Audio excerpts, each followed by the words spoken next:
there, Catherine. Good day, you two. It's nice to see you here at this festive time. So, got any jobs for us? I'm afraid I'd struggle to find you any commissions in the near future.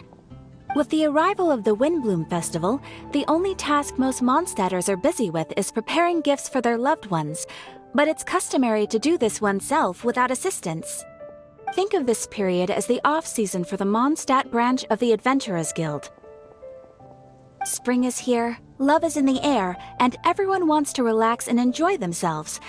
Even the cats at the tavern next door have been getting lovey-dovey with one another recently. Ew. Gross. You know that feeling you get when you burst out the doors after a nice nap, hoping to make it to the store before the limited edition drinks sell out, only to get there just in time to see the last 2 glasses snatched away right from under your nose by a couple of pesky lovebirds? That's what this feels like. Perhaps you two could simply take this chance to... Traveler! Paimon! Thank goodness I found you. There's something I need your help with. Whoa! Sucrose? Go ahead, Sucrose. We don't have anything else to do right now anyway. Phew. Okay. Here's the situation. I've been appointed as the Windblume Festival's special ambassador by the Knights of Favonius this year. My task is to do good deeds for people during this festival of gratitude and love. Nice one! So how did they decide who to appoint anyway? They spun an empty bottle donated by Angel's Share inside a circle with all our names on it. Whoever's name the bottle stopped at got chosen. I think so too. But everyone said that it was to make it fair, so everyone had an equal chance to become the special ambassador. The thing is, I'm not great at dealing with people, so I was really daunted by it at first. But I'm still glad that I got this role. Luckily, I came up with a way to spur myself on, which has helped. Have a look. Is that a test tube? Yep, every time I do a good deed for someone, I get them to breathe into a test tube. That way, I can collect everyone's breaths of joy. Sounds fascinating. Are you gonna use them in your research? Yes. I believe these breaths of joy will serve as valuable raw materials for alchemical transmutation. With any luck, I'll be able to produce something truly miraculous. Darn, now Paimon's hungry. Wait, you're doing this on purpose, aren't you? Actually, I meant something even more exciting than that. I can't say for sure until I have more test results to confirm my hypothesis, though. Alchemists mustn't make claims they can't live up to. Anyway, I'm still missing one final breath of joy. Oh, is that all you need help with? That's easy. Just treat Paimon to a sweet madame, then you'll get your last breath of joy. Hey, come on! Paimon's doing her best to help, okay? So, does it need to be more like official or ceremonious or something? No, joy isn't measured in those terms at all. Let me put it this way. Have you ever planted a fruit seed and cared for it while it grows? In the same way that those tender, sweet fruits are the product of your time and effort, the amount of joy derived from an experience is positively correlated to the degree of hardship overcome during it. For example, in my case, I would say that to experience a statistically significant amount of joy, I'd have to do something like spend 6 months developing a medicine formula to a point where it was finally consistently effective. Similarly, in order to collect a significant amount of joy from other people, I have to find ways to do something sufficiently challenging on their behalf. Oh, Paimon gets it now. Long story short, you want us to help you find people for you to help.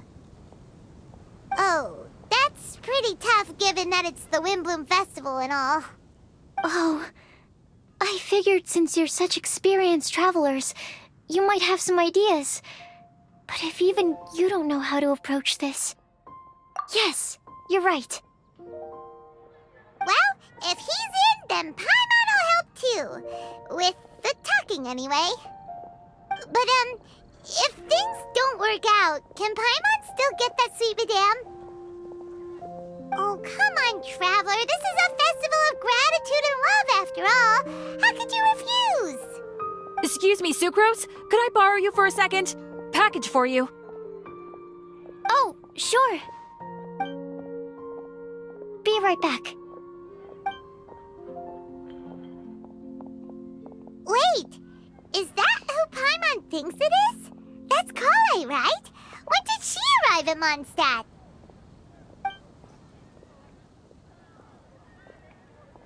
Let's go say hi!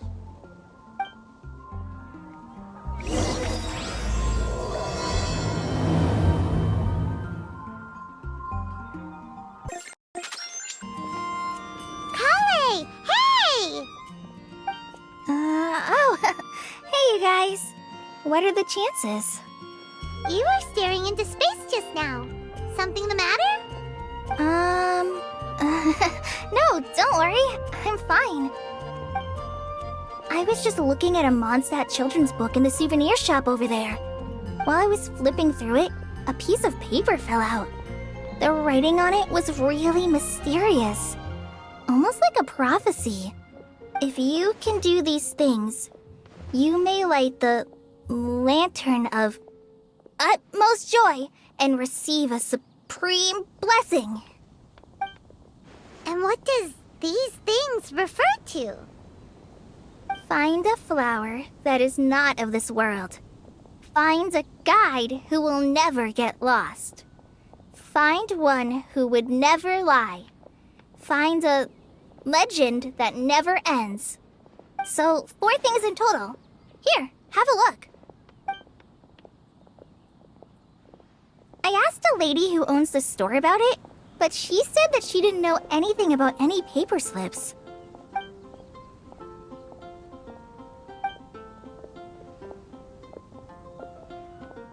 Hi there. Sorry to butt in, but what's the name of that storybook you just mentioned? Oh, it was called The Boar Princess. That is strange. I've read that book, and it sounds like that note you found has no relation to the story at all. Do you know her? Let Paimon do the honors. Kale, this is Sucrose, an alchemist with the Knights of Avonius. And Sucrose, meet Kale. She's a trainee forest ranger from Sumeru's Avidia Forest. Hello. Hi.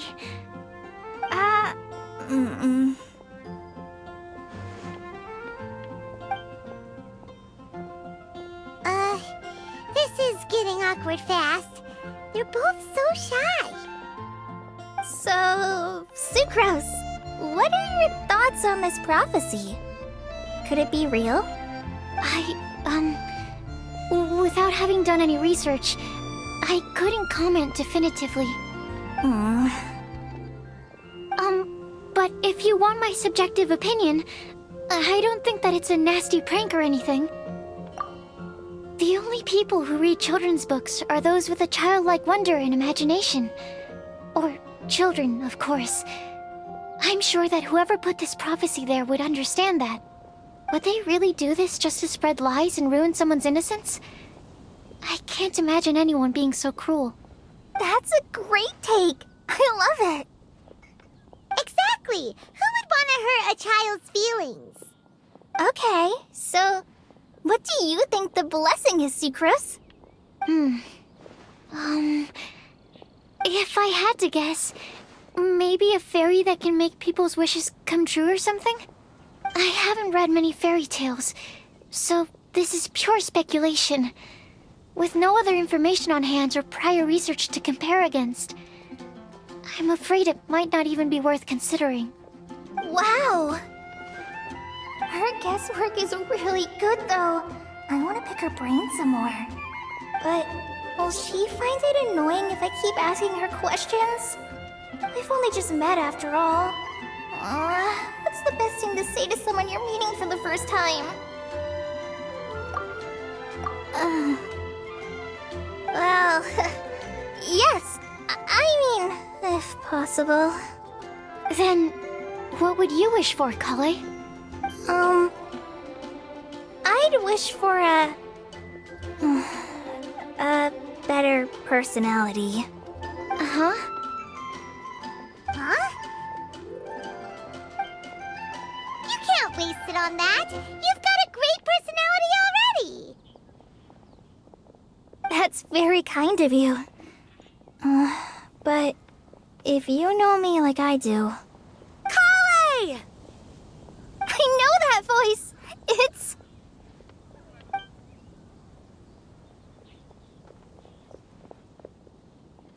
Kale! Whew. You made good time, huh? You're way earlier than I expected. I spotted your green hair way off in the distance. Good thing my eyes are sharp, or I'd have missed you. Amber! Have you been doing well? Did you finish all the pita pockets I brought you last time? You bet. They're getting yummier each time you make them. Huh? Wait, remind Paimon, have you been to Mondstadt before? A long time ago, I had a lot of help from a lot of people here in Mondstadt. So ever since my Elazar got better, I've been looking out for an opportunity to come back to Mondstadt and tell them all the news that I've been cured. Thanks. If it's okay with everyone, why don't I take Kale for a walk around town? I'd like to show her some of the places she didn't get to see last time. Of course. Fine by me. Sure, go right ahead.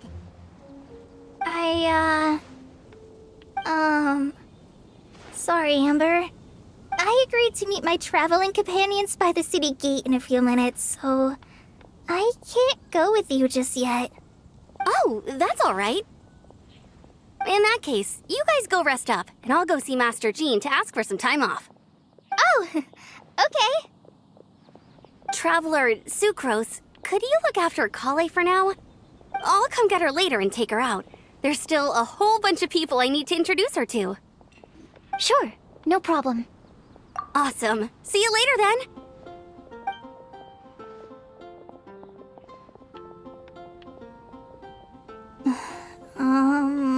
You all right there, Kale? You look kinda disappointed. I'm sorry. I'm just feeling a little shy today. Don't worry about me. Amber wants to introduce me to more of her friends. Am I gonna be able to cope? I've only met Sucrose so far, and I'm already struggling to make conversation. I wish I had a little more self-confidence. Then I'd find it much easier to make friends with people. It's nearly time! Let's go to the gate and see if they've arrived.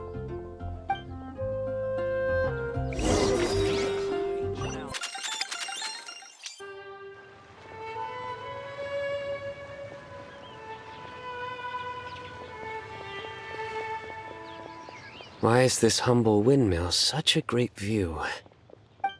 I mean, it's understandable. It must have been a long time since you last came to Mondstadt.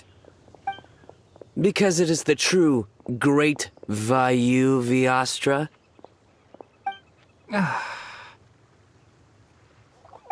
Oh, come on. Don't tell me you don't get it. View, Vayu, and also Mahamatra, Vayu Viastra? No? Kainari! Sino! Over here! Whew, am I glad to see you.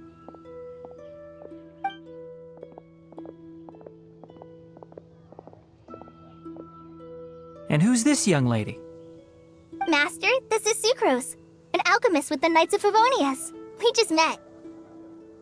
Sucrose, this is my teacher Tainari. He's a highly respected forest watcher in Sumeru, and he's also a very famous botanist. Kale's exaggerating. I'm Tainari. Pleased to meet you. So you have a teacher as well. The pleasure is all mine, Tainari, sir. Yep, he's extremely knowledgeable too. And this is General Mahamatra Sino of the Sumeru Academia. He's really famous in Sumeru as well.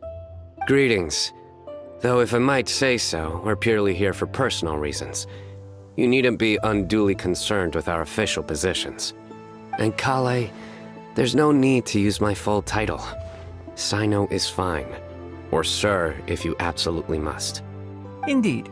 We're not here in an official capacity, just to keep Kale company on her vacation.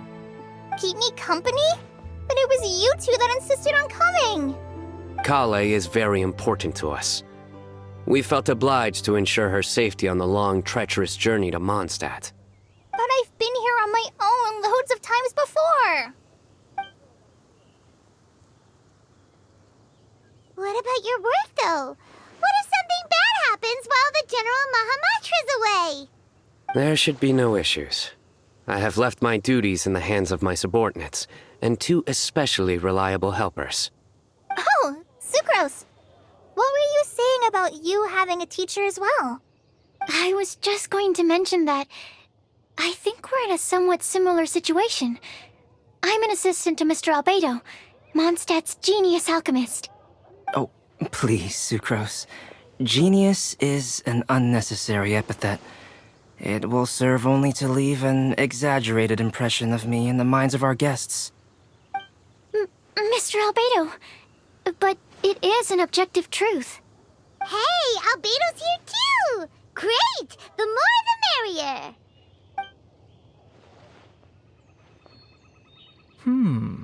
So tell me, Sucrose, since your specialty is bioalchemy, what do you know about the antitoxic properties of the calla lily? Wait! Can we hold off on the nerdy topic for now? Paimon doesn't want to be left out.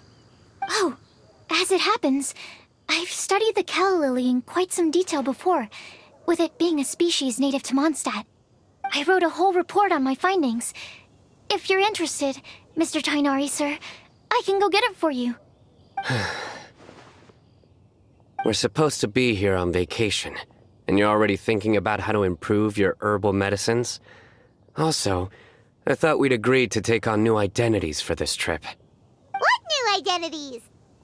Mine was Adventurer Sino, skilled desert explorer. Tainari's was technological consultant to the treasure hoarders, and Kale's was traveling musician. Very much so.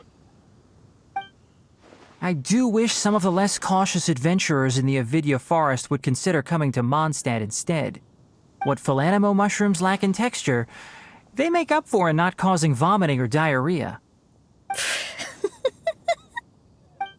Are you contemplating using some compounds from the calla lily as active ingredients in a targeted antidote? Yes, I gathered a few on the way here, and my initial research suggests to me that it could be worth a try. Okay, I got it. But as much as I don't wish to be a wet blanket, it takes a huge amount of experimental data to conclusively prove how different drugs interact. Estimating the total development time would be very difficult. Add in the time for procurement and delivery of essential materials, and I'm not sure if we could complete development before you need to return.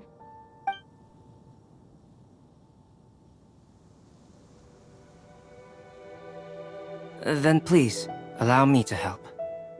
Mr. Albedo.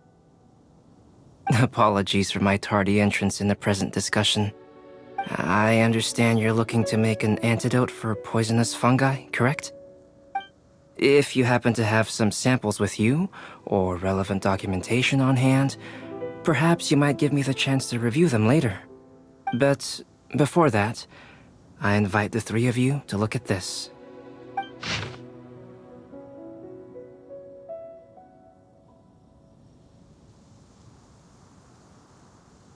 Food and lodging arrangements? Were you quietly writing this up the whole time? Paimon didn't even notice! Hardly. Rather, I should apologize for interrupting a serious discussion between trained professionals, especially after they've traveled so far to be here, when I myself am neither an adventurer, nor a technological consultant, nor a musician. Nevertheless, I would encourage you to have a knowledgeable local arrange your detailed itinerary while you're in Mondstadt. Take a look. And should you find anything here to be objectionable, it can easily be adjusted. This is too kind of you. These arrangements are quite excellent. like tagging along for the food and board. That's why it's called tagging along. Very comprehensive. The adventurer, technological consultant, and musician all approve. Thank you. Just one thing. We'd like the chance to cook as well. Why don't we change the group dinner to a camping and cooking trip? I'll help pitch the tents. I can help too. And Paimon will take him to Good Hunter to order some starters. Mondstadt's cold cut platter is not to be missed. Great, then it's decided. Sucrose and I will bring the three of you to your inn for a quick rest. You two, let's meet by the lake this evening. Hey,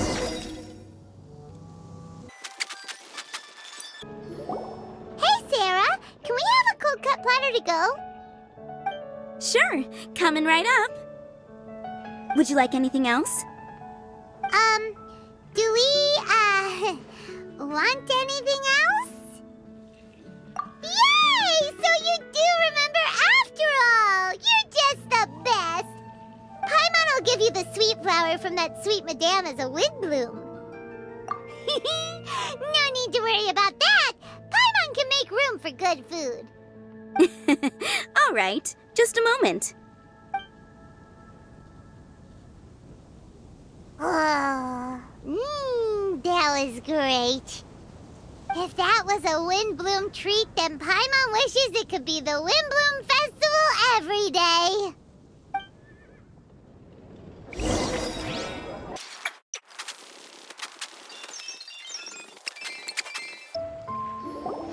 All right, looks like we're all here.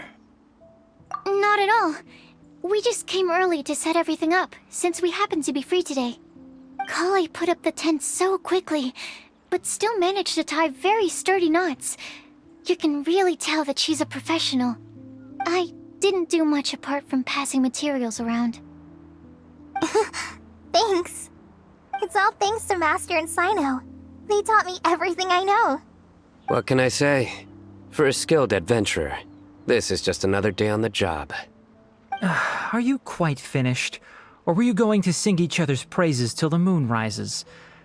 Come on, let's all sit down.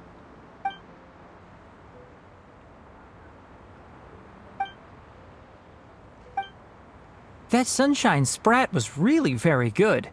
I didn't watch you cook it, but I believe that the prominent umami flavor of the dish owes itself to more than the fish alone. That's correct. Any further deductions?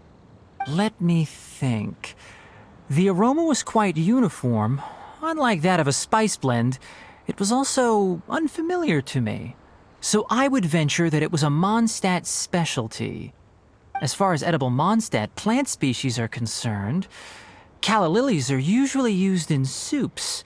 So if I had to guess... small lampgrass? That's right. I've long heard that Sumeru's fish with cream sauce is noted for its gentle texture, which brings out the tenderness of the fish. Here in Mondstadt, we're not quite as varied in the use of spices as in Sumeru, but the principle of bringing certain distinct flavors to the forefront through combinations of natural ingredients is very much the same. I liked it a lot. I'm curious as to the exact ratio of ingredients. I'll write a copy of the recipe for you. Would anyone like to try the nutrient-dense meal I made? I'll have some. What about you, Kale? It doesn't look like you've eaten very much. Is your appetite low at the moment? No. I just don't eat a lot normally.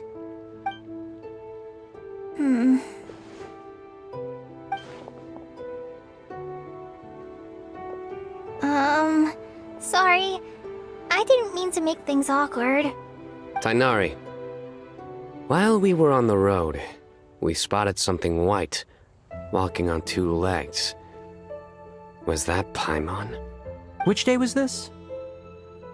Just after passing through Stonegate. Sino, are you sure your eyes were working that day? Or maybe your hood was blocking your vision? Paimon always flies. There's no way she'd ever walk. Is that right? I thought that you'd made me snacked on too many local ground nuts.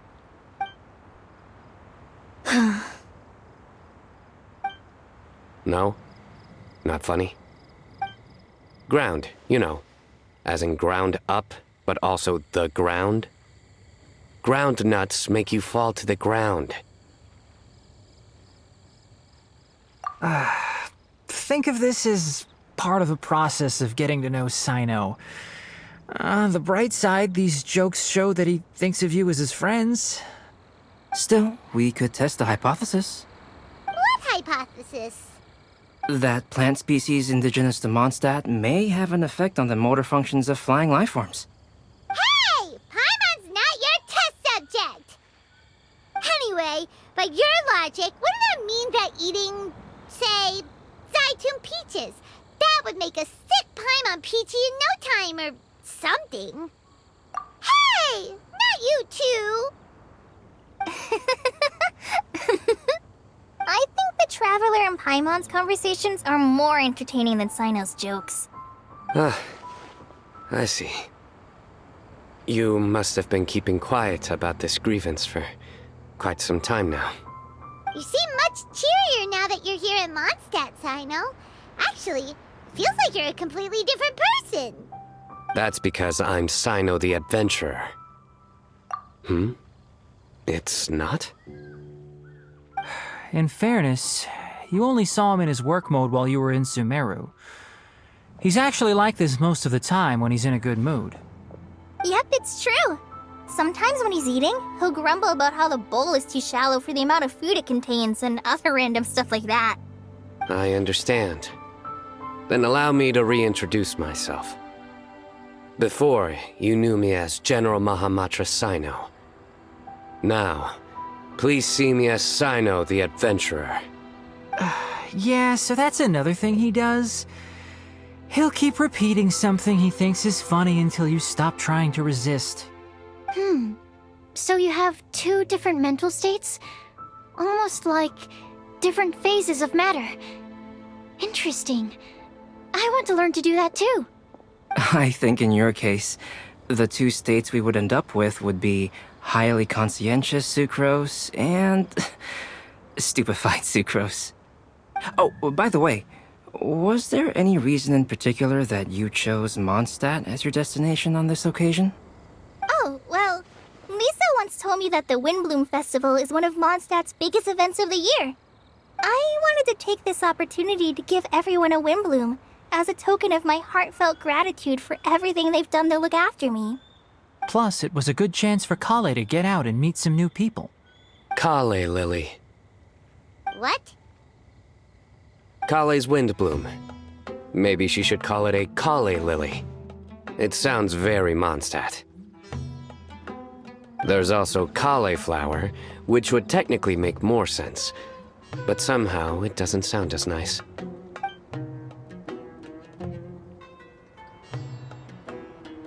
Moving swiftly on. Wow, he just completely ignored the joke and carried on the conversation. Guess sometimes that's the only way forward. Sumeru's been through some major changes recently, and things at work have only just started to calm down.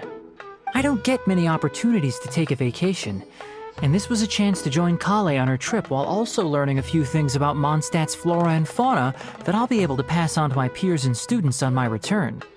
Two birds with one stone. How about you, Sino? I came to ensure Kale's safety. That's just an excuse. Plain and simple. Also, there's the matter of a Genius Invocation TCG custom-made card back. Aha! So you did have an ulterior motive. Have you all played Genius Invocation TCG before? And that is why I am proud to call you my friend. When I first began contemplating getting a new card back, I asked around before eventually deciding to ask the legendary Mr. Calx for guidance. A friend of mine, Sawada, whom I played cards with on occasion, had been to Inazuma for the Irodori festival. He told me that Calx was a Mondstadter, so I should try my luck there. Calx? Isn't that You mean, he's a friend of yours? I see. So, you came to Mondstadt in search of Calx. No, that is inaccurate. I came here principally to protect Kale. You most certainly did not. Kale's been here on the quiet numerous times, and this is the first time you felt the need to join. Not only me, same applies to you too, doesn't it? If my writer friend were here now, I'm sure he would describe this curious coincidence as having the makings of a good story. It's always a pleasure to meet a fan. Oh, here he comes. Wait, you mean you're Mr. Calx? Having my new friends address me by my pen name feels somewhat unusual. Please, just call me Albedo. Huh. So you're Calx. Sino's been talking about you non-stop recently. He's intent on getting you to design a bespoke card back for him. You didn't have to say all that. I don't usually take private commissions, but I believe that we are friends now, all of us. Our conversations have been deep and interesting, and Sino, your passion for this game is indeed one of a kind. I can see it in your eyes. Obviously. And given that you've come all this way from Sumeru to see me, I'd be quite honored to take this commission. Wow, your teacher's so nice. I feel the same about yours. Well, they definitely have different personalities, but they're similar when it comes to their character. So, how much should I budget for the timeless masterpiece you will produce for me? Surely, timeless masterpiece is something of an overstatement. Any artwork fit to appear on the reverse of my card decks is by definition a timeless masterpiece, even if I do say so myself. Don't mind him. These TCG nutjobs are all like this. I see. So, this has an almost religious significance. Well, for starters, I'd like to hear a few more of your jokes. My jokes? You like them? I do. Really? I didn't see you laughing. Yeah, well, the joke's ability to induce laughter is a separate matter, but I certainly find them fun. If I might interrupt, does anyone else smell something strange? My nutritional meal! Will it be okay? Should we go over and take a look too?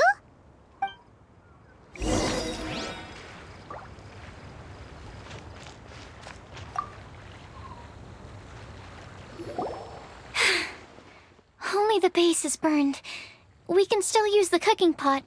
It just needs a bit of a wash. Good thing Tainari's nose is so sharp. Has he been in this kind of situation a lot before? I know, it's just... I'm sorry to disappoint Sino. I guess we'll have to do this again another day. Oh, yes. I'm not sure if you've noticed. Kale seems a little... depressed. I noticed she was in a low mood when everyone was talking. Remember that note she received? I was just thinking. I want to try solving this riddle and giving Kale the chance to accept the blessing. Oh, yeah! She's the one who needs your help. Exactly. Maybe she'll be willing to breathe into my test tube. But anyway, that can wait. As much as I'd like to make progress in my research, I'd prefer to see her smile. All right, we'll help out too. You will? Then tell me, honestly, do you think that this prophecy is for real too? Huh? Right! Alright, let's meet at the alchemy crafting bench in the city. I've got some thinking to do in the meantime. We're back. Oh, what a shame. You just missed a joke about windmills. Stop, please. I don't need to hear it a fifth time. That bad, huh? Well, now Paimon really wants to hear it for some reason. Didn't you say you want to see the Dragon of the East at some point? When are you going? Tomorrow morning. And you? What are your plans? I'll go into the mountains to have a stroll and collect a few plants as samples. Oh, perhaps I could join you? I'll be looking for inspiration for these card back illustrations. Found you! I knew I was onto something as soon as I saw the fire. Wow, you have really sharp eyes. That's an outrider for you. Uh-oh. Did we break the fire safety rules or something? Actually, you didn't. Strictly speaking, you should have reported your plans first. But since 2 of our very own alchemists are here, I'm happy to look the other way. Ah, yes, introductions. I'm Amber, and this is the Reconnaissance Company Captain Eula, a good friend of mine. Good evening. You are friends of Kale, yes? A pleasure to meet you. Oh, Amber and Eula. The pleasure is ours. I've heard a lot about both of you from Kale. Oh, really? All positive, I hope. You asked that last time, too. Of course it was positive. I'd say. We hear the latest news about you every time you write to Kale. Glad to know we've made a good impression so far. Anyway, we're just here to collect Kale, so don't let us interrupt your chat. Come on, Kale. We're gonna take you to check out a few scenic spots. Okay, great. Still as high energy as always. You know Amber? Yes, we've met. She's Kale's most important friend.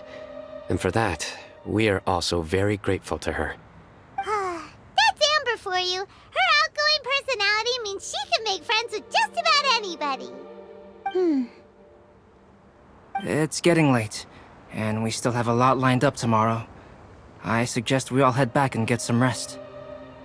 All right, I'll start packing up.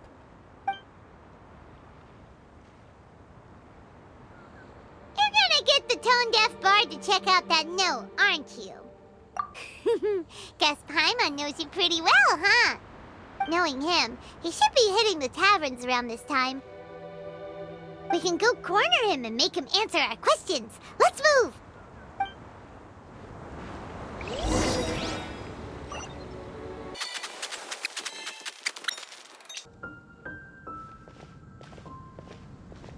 Oh, it's been a while. Paimon called it. Tone-deaf bard drinking as usual. Put your drink down and get your game face on. We've got some important questions for you, mister. Okay. So, what do you make of it? Aren't you forgetting something? It's the Windblume Festival right now. You can't just go around asking people for help so blatantly. Ugh. Well, if you won't tell us the answer, could you at least tell us if this thing's worth a shot? Sounds to me like you want a hint or two. A fine answer. The person who wrote this prophecy is very powerful. If you manage to solve the riddle, good things are sure to happen. Also, I happen to know where this lantern is. Once you've found the 4 things, I'll even write the location down for you. Isn't that generous of me? Whatever. We weren't expecting much from you anyway. You can get back to guzzling wine and blowing wind now. Oh, woe is me. Paimon sees me as nothing more than a drunken wastrel. There are actually a great many things that we bards are required to do. It just happens that enjoying life is the most important one. Once this is over, would you like to join me for a drink? You know, a favor for a favor.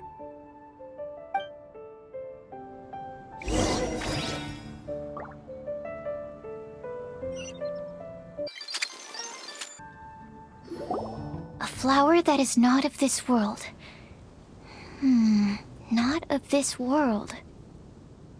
Sucrose! We've got some good news and some bad news. Which would you like to hear first? Let's have the bad news first, I guess. Huh? Really? Don't most people usually want to hear the good stuff first? Oh, all right then. Basically, we went to Windrise to divine the breeze. The wind said that the prophecy is real and that your idea is a really good one. That doesn't sound like bad news. So what's the real bad news then? Paimon ate the bad news!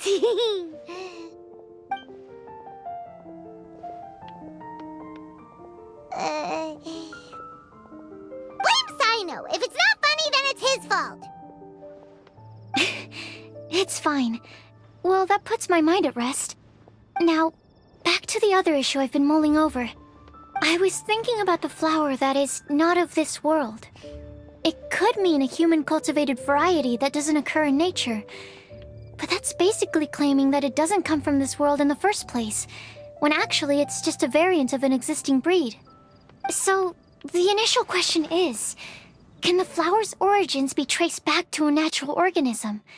If so, it cannot be correctly described as not of this world. But then, supposing we identified something outside of that category, whose job would it be to decide whether it belongs in this world or not? Then the question becomes, do of this world and from this world mean the same thing? Or is it deeper than that? Whoa, slow down! Paimon's head is already starting to spin! Okay, I did have one other line of thought as well. What about a flower created using alchemy? Would that be not of this world? Albedo may know the answer, but asking him right away would be like asking the teacher for the answers to your exam paper. It would render our search for the truth meaningless. I'd rather try and figure this out for myself. Could it be the Windblume? Oh, now that you mention it, that's definitely a possibility. The Windblume doesn't refer to a specific flower. Everyone defines what it means for themselves. In which case, the Windblume doesn't exist in reality. This does seem like a promising direction. I've made a note. Okay, I better go read up on this. Yay! Paimon was actually useful this time!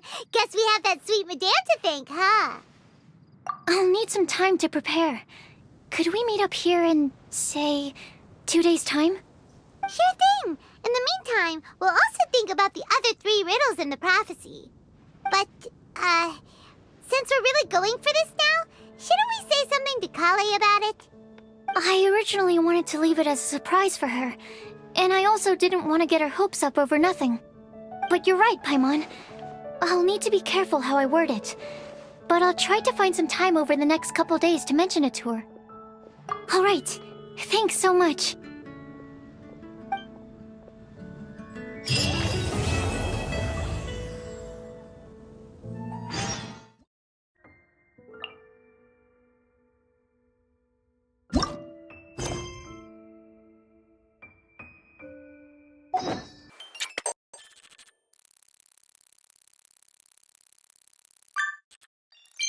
Today's the day! Let's go meet up with Sucrose!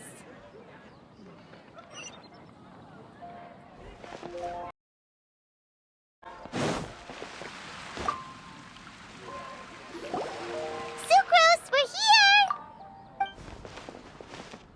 Oh, Traveler, Paimon. I only just arrived myself, so I'm still getting ready. Ah, and Kale just passed by a moment ago.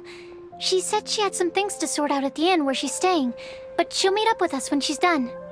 Apparently, Tainari and Sino both went out, but she stayed behind because she wanted to help us. Not too bad.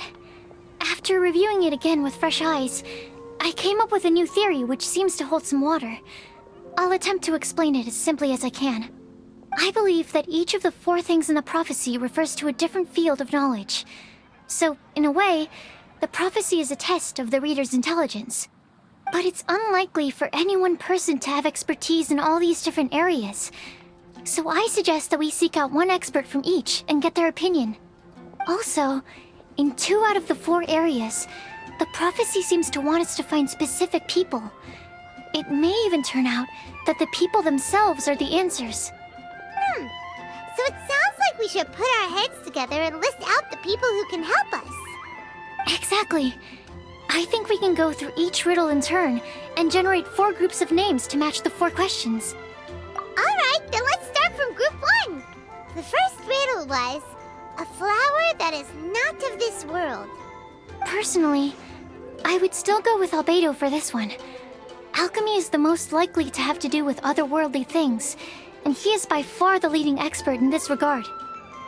Exactly! You're the creator of the tetratanic sweet flower. Who knows? Maybe that's the flower we're looking for. Huh? You really think so? Oh, but what about Tainari? He's a forest watcher and knows all about plants. If it's a flower we're looking for, maybe he's the man for the job. Alright, I'll add him to the list as well. On to group 2. This subject is a guide who will never get lost. That's kind of abstract. Does it just mean someone who never loses their way?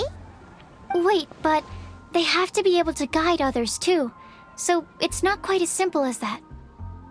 Oh, you mean Mona? Yeah, she definitely count. Mona. Yes, she certainly seems very confident, and she can use her astrology to guide people. Would Bennett count? Well, his luck's so bad that as long as you go in the opposite direction from him, you'll always be going the right way, right? I see. I suppose I can't argue with that logic. Add him to the list. Finding everyone won't take long, so one extra person won't hurt. I know. Would Outrider Amber be a valid candidate for this category as well?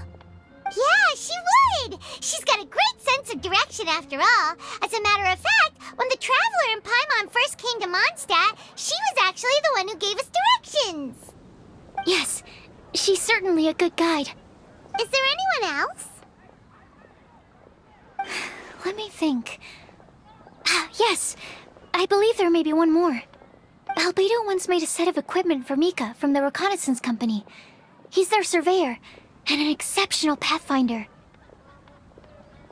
He's even instructed others in the discipline of surveying before. So, in my view, he's highly unlikely to lose his way, and would be very good at helping others find theirs. Cool! Another one for our list! Wait, Kale should have been here by now.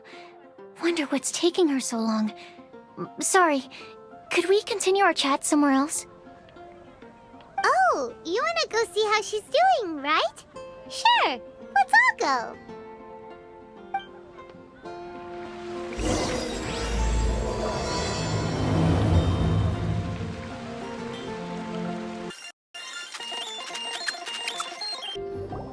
Hi, Kale. Hope we're not intruding or anything. Is everything okay? Sucrose! I was preparing some stuff. Is it time already? Oh no, I'm sorry. Don't worry. The Traveler and I only just met up. We were just worried that you might get lost along the way, so we thought that we'd come get you. Thank you. I'm ready to join you now. How's that thing going?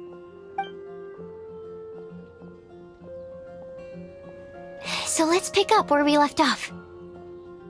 Next up is the third line. One who would never lie. Anyone spring to mind? You really think so? Seems like it would be pretty difficult for someone in his position to avoid having to lie.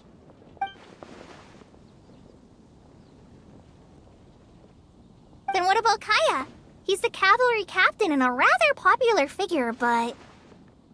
You think there's something fishy about him too, huh? Yeah, he's definitely a sneaky one. Bet he lies all the time. I can't help but agree with you there. There's the tone-deaf bard. But on second thought, he wouldn't qualify either. He talks way too much nonsense. Is there anyone else we're missing? Acting Grandmaster Jean? She has a good name in that regard, but from what I know, she sometimes covers up the truth out of concern for those around her. For example, when Lisa loses track of time in the library and misses her patrol shift, Jean will come up with some excuse, like Lisa's ill today. Also, she sometimes makes up stories to get Klee to behave, like the one about the big monster that comes to catch naughty kids who don't go to bed on time. Do you think that rules her out? White lies are still lies, but do we really have to reject her because of some harmless fibs? It's not like she had evil intentions. No, we're the ones being strict. Rosaria doesn't strike me as the type of person to lie. Oh, Kale, you probably haven't met her yet, have you? She's a sister from the church who looks, a little scary and not very sociable. She stopped by the alchemy bench once, a long time ago, and asked me about Albedo. I thought maybe she was trying to find him, for work or something. But when I asked, she just said that she was curious about him because he was so intelligent, and wanted to talk to his assistant to find out what he was like. A lot of people might have given a more tactful justification, but I could see in her face that she wasn't trying to hide anything. She was just very direct and straightforward. That's why I don't think of her as the lying type. Rosaria doesn't look like the sort of person you'd want to get into a fight with. Maybe she just fights her way out of situations that some people might lie to get out of. I can definitely see that. I've also heard the other sisters say that Rosaria doesn't even make excuses when she skips choir. She just doesn't show up. She's a tough cookie, huh? Let's put her name down. In that case, I think Sinal fits in this list too. True. Lying's probably more trouble than it's worth for someone like him. Kinda like with Rosaria. Oh, and Paimon also nominates Razor. Bet he couldn't lie to save his life. I've also got someone else in mind. Noelle, the trainee knight. She's a very honest person. I don't think she'd tell a lie. Alrighty, write her name down too. Wait, there's one more person. You know, our long-standing staffer at the alchemy bench. Huh? You mean Timaeus? Yes, him. Truth be told, he's been love-struck recently. He swore that he wouldn't say a dishonest word or slack off until he succeeds in getting the woman he loves. Timaeus has a crush? Yes, that's right. Well, who is it? Do you know her? I've never met her. All I know is that she's from Liyue. Timaeus says that she's fun, has a great personality, and is very, very good looking. Since we're on the topic, helping Timaeus win the lady of his dreams was also one of my goals for this Windblume festival. But how can we help with that? I don't know. Make sure he uses nice paper and a fancy envelope when he sends letters to her. Help him pick a nice gift and wrap it properly. That sort of thing. Yeah. I had the same situation once in the Avidia Forest. I helped another forest ranger out by delivering a love letter to the coworker she likes. Yep, that sort of thing exactly. Oh, also, I helped him with some of the groundwork for one of his research projects. He must have appreciated it, because he gave me a refrigeration device that he's been developing as a thank you gift. Is it any good? I mean, it looks nice. Sounds like a no.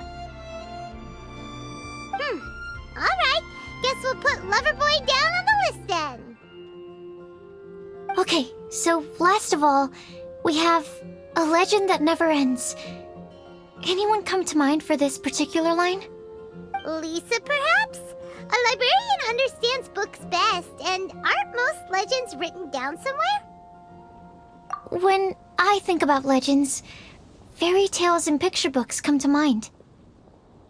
Maybe Kale. She read a lot of fairy tales when Tainari was teaching her to read. Oh, do I count? Of course you do. I'll put you on the list. I prefer to read things like an illustrated analysis of alchemical substances and their uses, the fascinating principles of crafting, and hypotheses of life. Point taken. Paimon didn't quite understand any of those. Klee might be a good choice. Her mother, Alice, is a renowned traveling author, so I'll bet she's been exposed to all sorts of myths and legends. Alright then, Klee makes the shortlist. Well, that should just about do it. Next up, we should go and ask the people on the list about the prophecy. Do we have to ask absolutely everyone on the list? It seems like a lot of people. It is. So, I was thinking that perhaps we should split up. That might make our search more effective. Okie dokie. Also, I've thought of a method of gathering feedback. No problem, we can do that. You and the Traveler are practically joined at the hip, so you two can go together. I'll pair up with Kale. Capable Kale and sensible Sucrose. Sounds like a winning combination. Okay, I promise I'll help. Capable Kale. Yeah, I got this. Rest assured that the unbeatable Traveler and Paimon will do our part too. Off we go!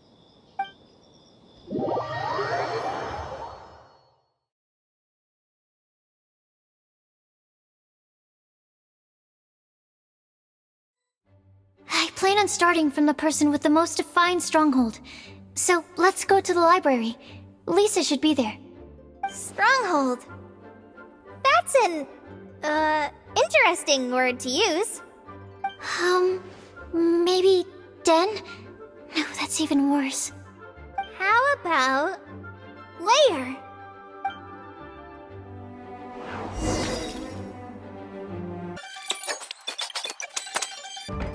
Here we are, Lisa's lair.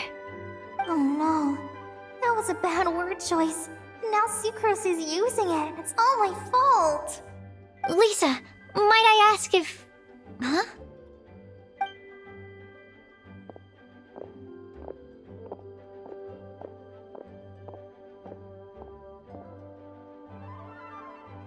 Sucrose. Kale. What are you doing here? I can only sucrose that they were Kale-ing on someone. At least that's as far as I know. Oh, please, just stop it with these puns. I beg you. Are you trying to win worldwide fame for unfunny jokes? Is Lisa not here at the moment? Surprising, isn't it? She went out. I'm afraid it's just us here looking for information. Except me. I'm not here for information. Like you, I came here for an abortive search for the librarian, who is also my academia senior. Oh, so you studied in the same darshan as Lisa? That's right. Her mentor in Sumeru was also my benefactor. We were both Spontamod students. Wow, that's cool. But wait, we're getting sidetracked. We came here to look for some information. Kale and I are investigating a prophecy, and we were hoping you all might be able to help. Oh? What sort of prophecy?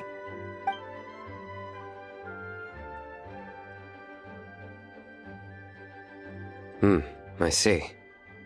You want to ask them about the flower that is not of this world, and me about the one who would never lie. But there's no rush. You don't need to answer right away. We're just here to tell you about the situation.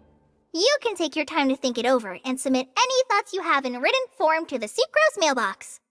The Sucrose mailbox? Yep. I was thinking about it on the way. And although they seem like trick questions, there's a lot to mull over once you get down to the details. A quick answer off the top of your head might not go into enough depth. So, I decided to place a mailbox next to the alchemy crafting table. Everyone can submit their written answers there when they're ready. We don't have to call it the Sucrose mailbox, though. It could just as well be called the Sucrose and Kale mailbox. Or even the Sucrose, Kale, Traveler, and Paimon mailbox. I think in this case, we can just go with your quick answer off the top of your head. Sounds like a good solution. Certainly more reliable than verbal discussion alone. Agreed. Certainly when it comes to discerning whether someone is a liar or not, you cannot simply take them at their word. Understood. Once we've had a look into it, we'll place our replies into your mailbox. Thank you all so much. Okay, let's tick them off the list and carry on working our way down. Already done.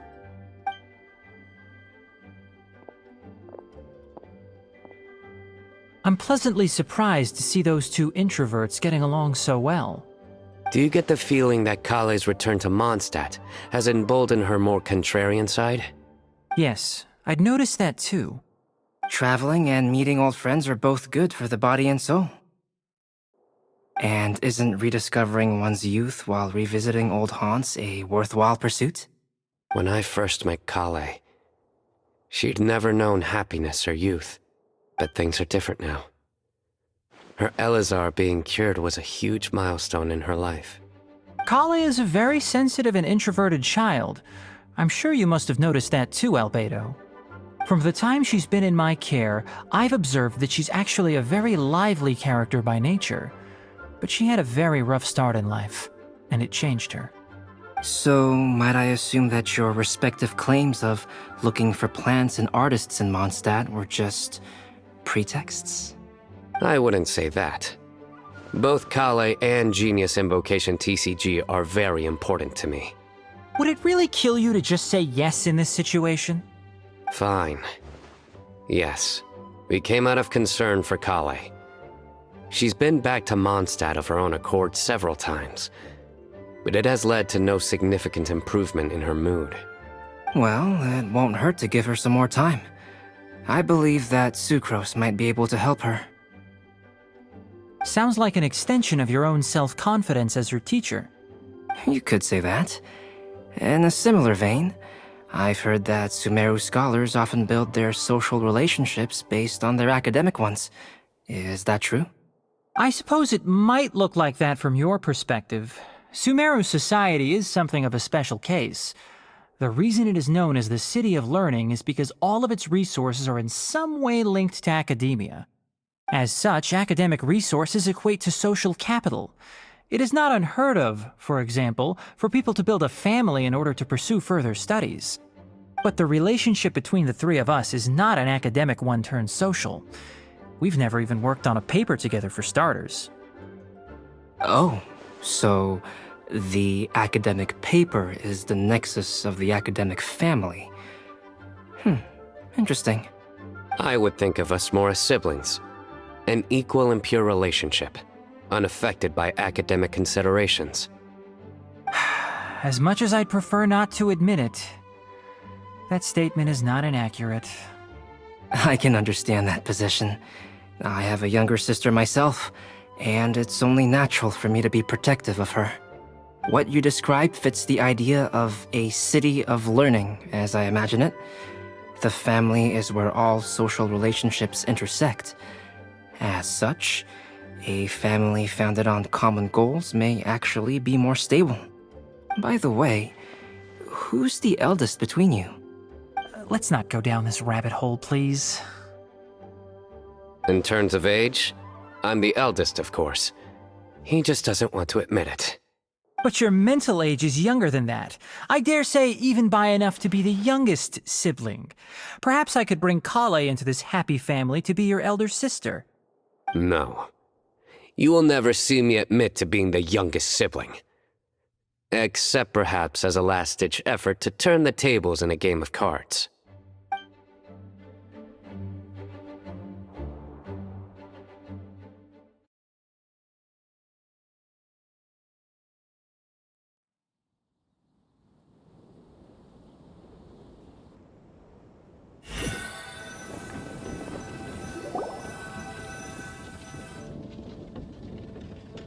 Guess we'll leave Kale and Sucrose to it. Fingers crossed all goes well for them. Now then, where should we go first? Let's try our luck at the bulletin board, shall we? A lot of people tend to show up there at some point in the day. Maybe we'll get lucky.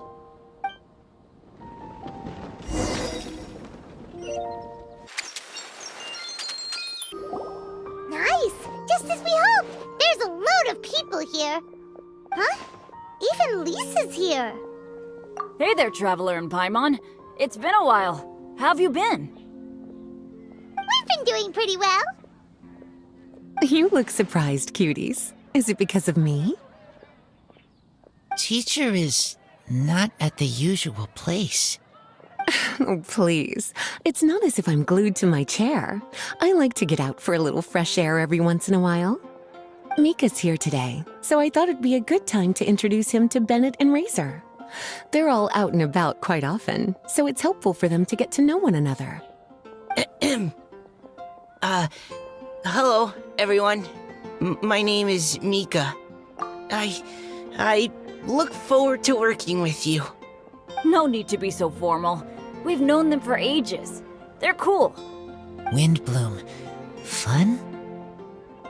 Actually, we haven't gotten to the fun part yet. We've been busy investigating a prophecy. A prophecy? What kind? A good one or a bad one?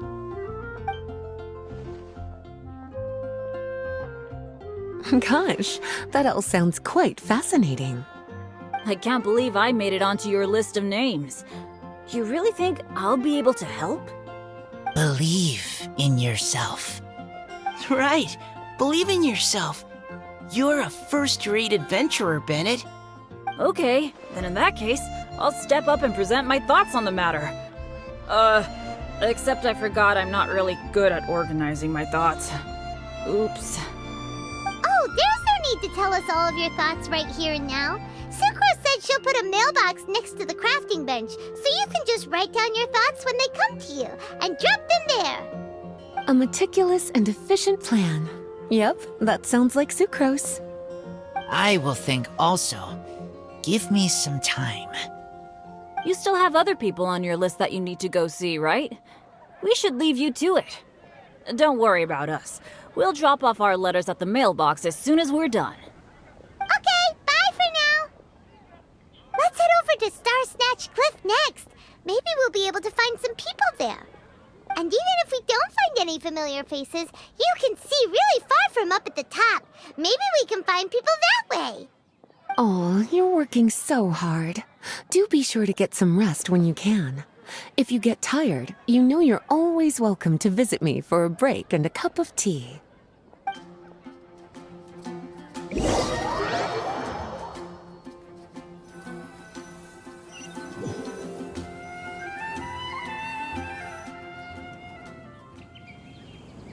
Where to next? Let me check my notes. Huh, this way. Got it. Kale, please follow me.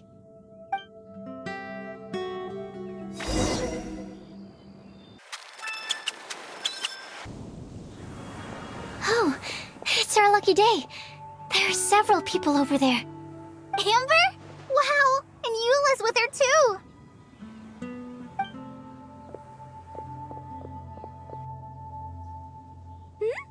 Oh, it's Sucrose! And Klee also spies the girl with the long scarf. Kale, we were just talking about you. Ah, right. I don't think you've been introduced to Noelle before. Kale, this is Noelle, maid of the Knights of Favonius. Nice to meet you, Kale. I missed you the last few times you were in Mondstadt, so I'm glad to finally meet you in person. Oh, nice to meet you too, Noelle. My name is Kale.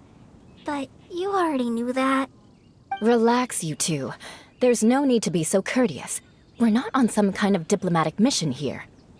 Klee, what are you doing here? Are you planning to blast some fish? Nope. Klee's on patrol with the other knights. Huh. Now that you mention it, it looks like everyone here is a Knight of Favonius except for Kale and me. I'd heard that there was a very young knight in the ranks, but it's still a surprise to see with my own eyes. Kale, what do you do? I'm a trainee forest ranger in the Avidia Forest. Trainee? It means I'm not officially a fully qualified forest watcher yet. I'm still learning. Oh, you're just like me. I'm still working towards becoming a fully qualified knight. Technically, though the distinction is hardly relevant right now. This isn't a very formal patrol. We're just chatting. Don't panic, Kale. Just pick a topic and join the conversation. Don't panic. Whatever you do, don't panic. It's just Amber and her friends. There's no need to be nervous. Let me guess. Were you chatting about the new guests in town? Yep. A few folks from Sumeru have come to visit, so we're brainstorming a few nice surprises for them. Amber! Sorry, At least I didn't say anything about what the surprises are. Oh no. How am I supposed to join this conversation now? What do I say to that? Speaking of nice surprises, we've actually had a fairly big one recently. What kind of surprise? Tell me! I'm saved. Secros is giving me a lead-in. Now, I just need to follow on from what she's already started talking about.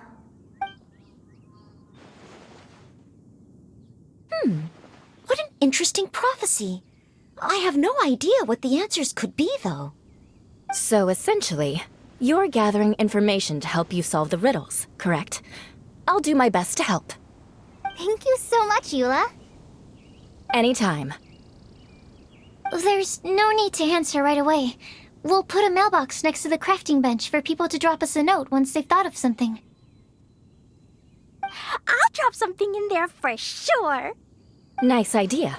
I think we can all commit to writing a note. We'll see what we can come up with. Yep, don't worry. You can count on us. But we do have to finish our patrol first. What route are you taking today? We started in the Stormbearer Mountains and will end at the city gates. You'd be very welcome to join us, but it sounds like you're pretty busy with all this. No. There's always next time. We'll join up with you after we're done working through this prophecy. Oh, yeah, so, we'll be on our way for now. See you later. Have a safe trip back.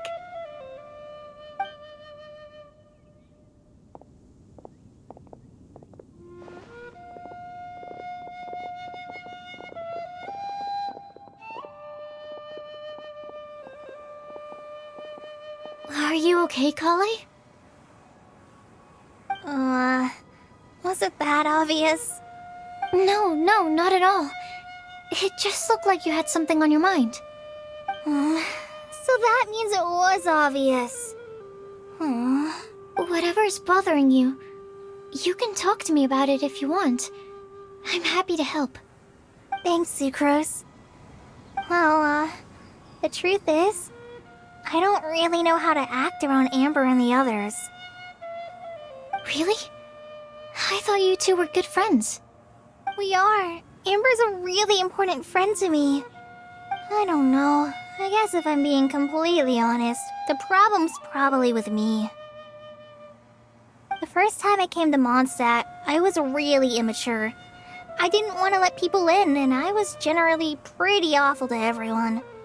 Amber was the one person who didn't give up on me, and if it wasn't for her persistence, I wouldn't have found a friend at all. Without Amber, I might not even be here today. And because of that, I really look up to her. I think of her as my role model, and hoped that maybe one day, I could learn to be like her. But after trying and failing for several years, I think I finally realized. I'm no Amber, and I never will be. Looking back, it seems silly that I ever thought like that. We're nothing alike at all. My personality's so... weird. I always get so anxious and I overthink everything. Aw, Kale, don't say that. Sucrose? Would it be okay if I told you a bit about my past?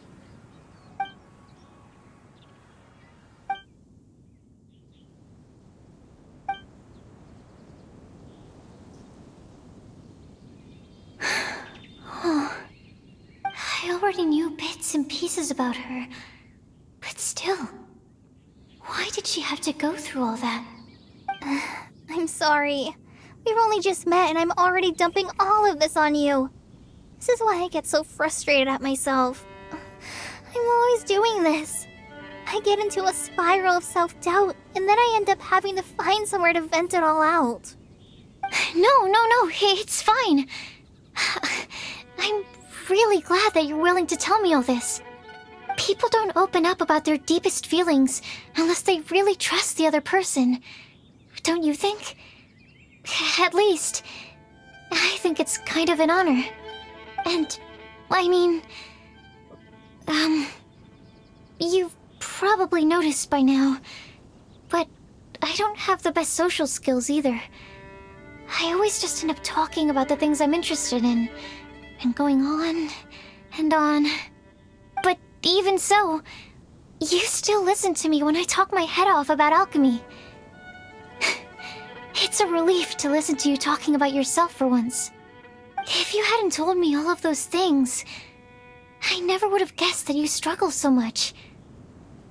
Honestly, I feel like we're very similar people. Really? Yeah. Everyone has their own problems to deal with. I certainly do. All the feelings that you talked about just now, I totally get it. It takes so much more effort for us introverts to fit into a crowd. When you were saying about how you try to think about what to say in advance, and you're constantly terrified of saying the wrong thing and making things awkward, I relate to that so much. Oh, and also that part about studying under a genius. In fact, before meeting you, I'd never met anyone who seemed so similar to myself. Oh. I'm not very good at giving words of comfort or anything, and I'm not gonna tell you to just get over it or stop worrying about it. How about we just sit here for a little while? We don't have to force a conversation if we can't think of anything. We can just sit here together. Sucrose has stopped talking, but for some reason, this doesn't feel awkward at all. Maybe she's right, and we're more similar than I realized. In Sumeru, I always like to find a quiet place to just sit and watch the scenery, but it's always by myself. I never thought there'd be a day when I could do this with someone else by my side. Mondstadt's breeze is so gentle and soft. Hey, Kale. See that cloud over there? Doesn't it look like one of my test tubes? I don't think so. Sorry. Then, maybe we're not quite on the same wavelength on everything. At least, not when it comes to looking at clouds in the sky. Thank you, Sucrose. I feel much better after talking to you. Yeah, it helps a lot, doesn't it? I also vent to my flasks sometimes. The next time I get the chance, I have to show you my Tetratanic Sweet Flower and my Tetratanic Windblume. Your Tetra... what? 2 of my favorite things I've made. They're really cool. I think you might like them. Oh, okay. Yeah, you'll definitely have to show them to me sometime. I brought some crackers with me. You want one? There's cheese flavor or tomato flavor. Sure. I'll try the cheese one. Aw, look! They're enjoying the scenery together.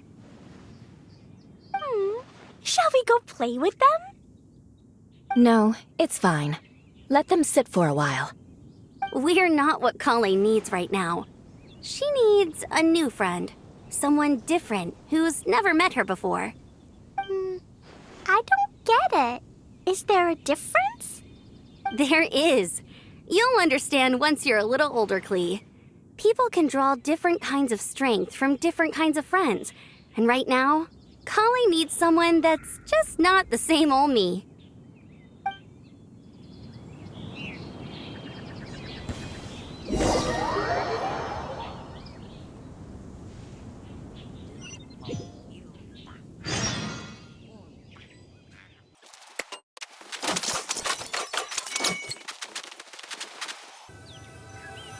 Starsnatch Cliff! We made it! Paimon hopes we find someone we need here. Help! I beg you, please don't let go! Who's that yelling? Let's hurry and take a look.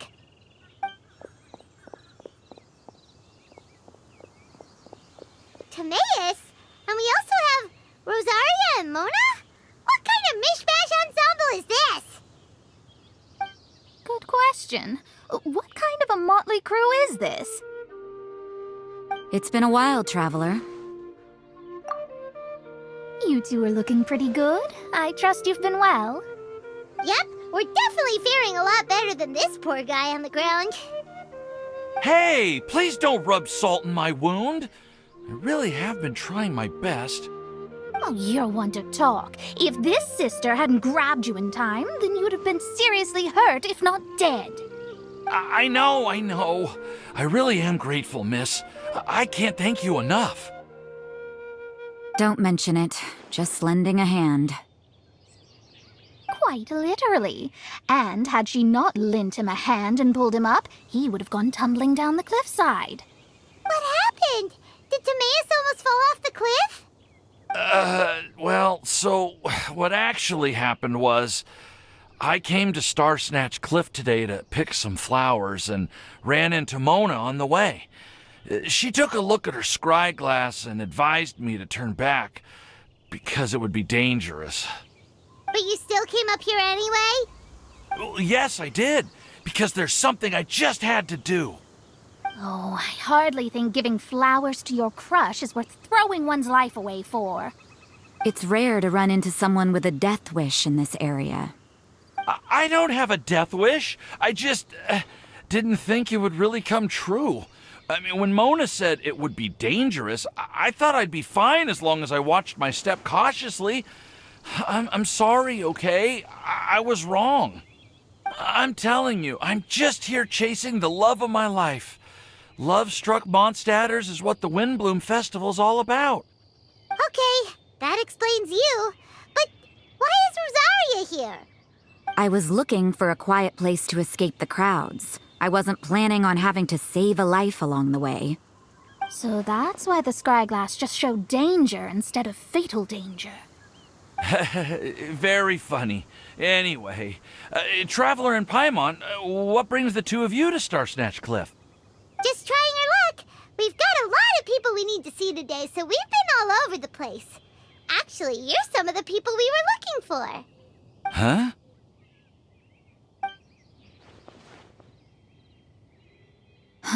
I see. So all we'll need to do is find some clues, make a note, and drop it off at the mailbox? I can't believe there's a prophecy like this, let alone that I have a part to play in it. Oh, I guess this means everyone will find out about my crush now. I came here because I wanted to give some Cecilias to the girl I love. They'll really suit her. She's... No one asked. Please, do not subject us to your gushing about your girlfriend. You saw right through me. You said you need clues, right? Well, in that case, Mona Magistus the astrologist will provide you with a personally handwritten letter. Just wait for it to show up in your mailbox. You can be on your way now. We won't keep you any longer. All right, then let's head back for now and meet up with everyone else. Will do. This is all so embarrassing. Thank you both.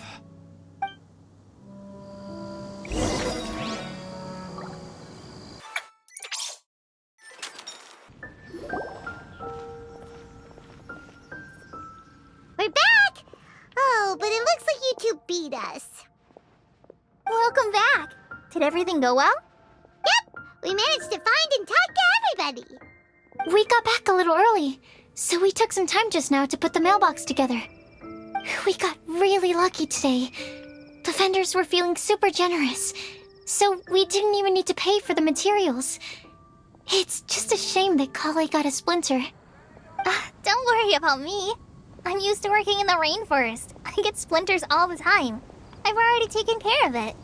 We've already wrapped up everything on our to-do list for today. So, all we need to do now is wait for everyone's letters to arrive. Traveler, Paimon, why don't you get some rest while I keep an eye on the mailbox? You're definitely your master's student, Sucrose. As long as you or Albedo are around, Paimon can relax and know that everything's taken care of. Stop. You're embarrassing me. Wait. Actually, there's one thing that still needs taking care of. Paimon's starving. Hey, Traveler, you want to get dinner? Your treat. I'll go with Sucrose to return the leftover materials to the vendors. You two, go get a proper meal. We can't have anyone going hungry. Yeah, now would be a good time for a break. Once everything is ready, let's meet up here again and collate all the information we've gathered. Sounds like a plan.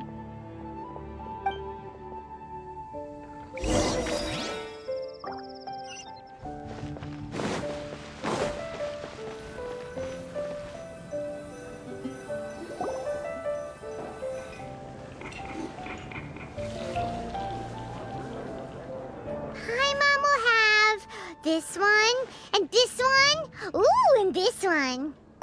Hey, Paimon's really hungry! And don't forget, Paimon's also ordering for you, too. It's not like Paimon's gonna eat everything by herself.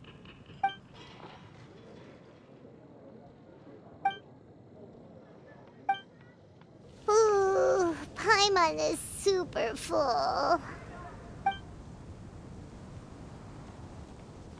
Is everything packed up and ready? What do you think about meeting up at 5 to go to my house? Yes, everything's ready. I've packed some great wine and smoked ham. Oh, your parents will love it. Ham?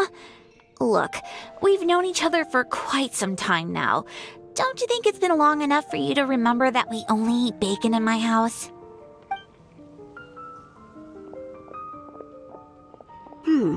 I must remember to get some milk today on my way home.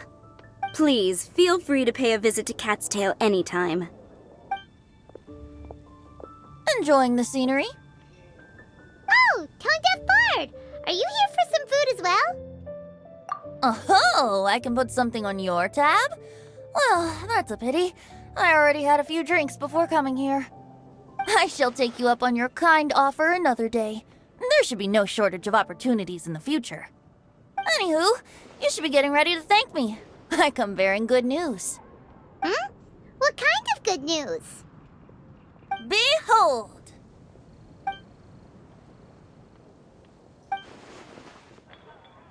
What is it? It's what you need the most right now. The answer to the prophetic puzzle. Simply head to the location marked on the map and you'll find the lantern you've been looking for. However, if I were you, I wouldn't just go and reveal the secret right away. As you've seen, a lot of people have been laboring hard to uncover the answer. A secret is like a well-aged brew. The aroma from the bottle is sweetest when revealed in the company of friends. Then it's settled. I'll leave you to your business for now. Feel free to find me for a chat again once you're done working through the prophecy. Also, if you have some time, we could organize another fast-track love poem class. Oh, you're starting that up again? I sure am. Nobody else has signed up this year, though, so the duty to learn falls on you.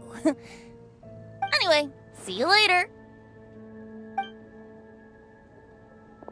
Venti always looks so relaxed whenever we run into him.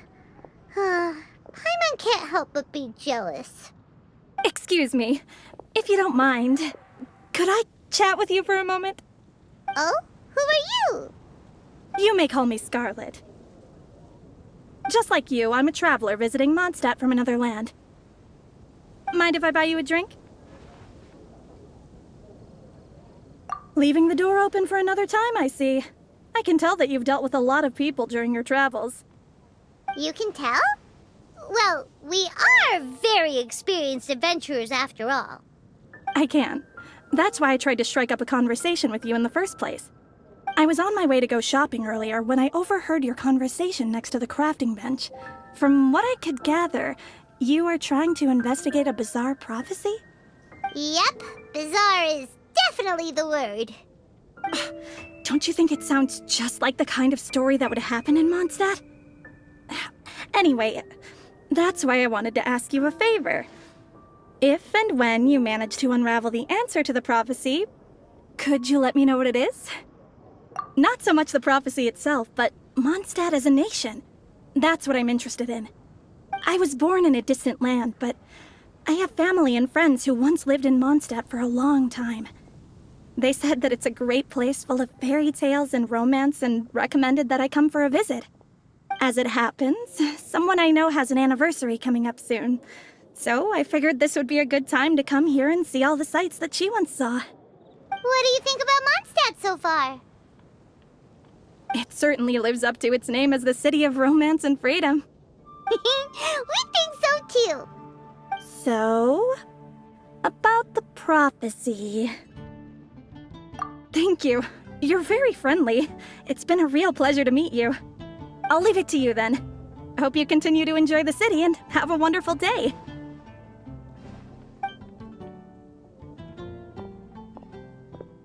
She definitely isn't dressed like a local, huh? Where do you think her hometown could be? Please find me a flower that is not of this world, and a guide who will never get lost. Find me one who would never lie, as well as a legend that never ends. Huh? I never thought I'd have someone secretly following me, even in a free city like Mondstadt. Good day to you, miss.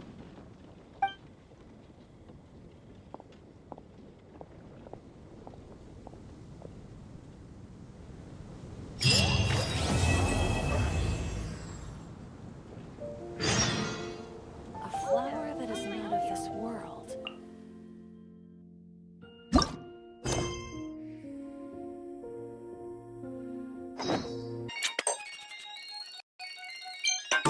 It's time! It's time! Let's go meet Sucrose and Kale at the crafting bench!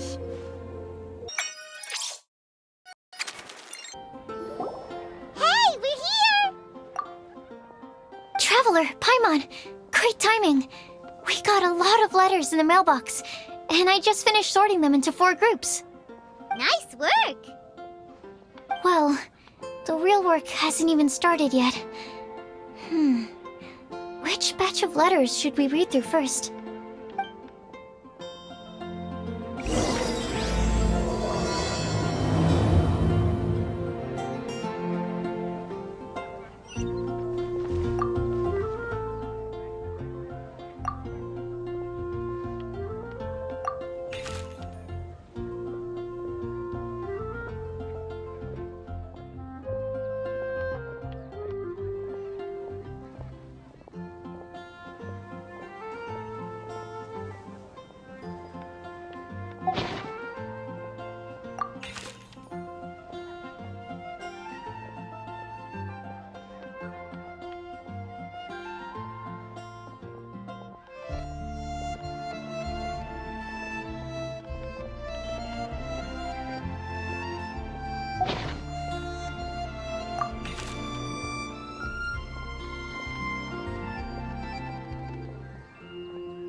Let me quickly summarize what we found out about a flower that is not of this world. Tainari believes that on closer examination it might be logically paradoxal, while Albedo says that his answer would be better discussed at length in person. As for my answer, I think a clock in the shape of a flower would constitute one that is not of this world. Here's what we've gathered regarding a guide who will never get lost. Mona said that she'd like to join us in uncovering the secret behind the prophecy, while Bennett suggests Fischl, Mona, or the Traveler as potential candidates.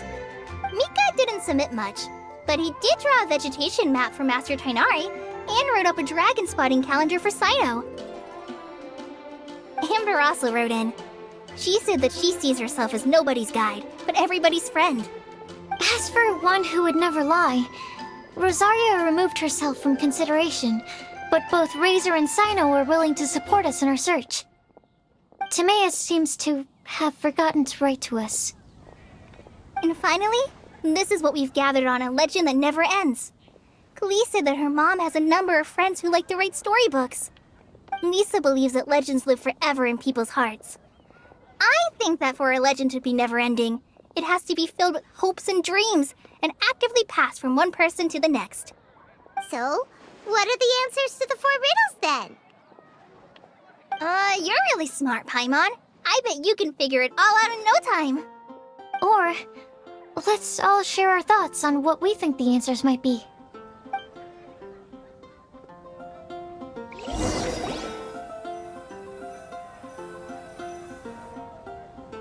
Wait! Wait for me! Oh, Timaeus! What brings you here? I'm sorry, I really am. The time just got away from me and I didn't get around to writing that letter. However, I'm happy to announce that I think I can be the one who would never lie. Huh? This is kind of sudden.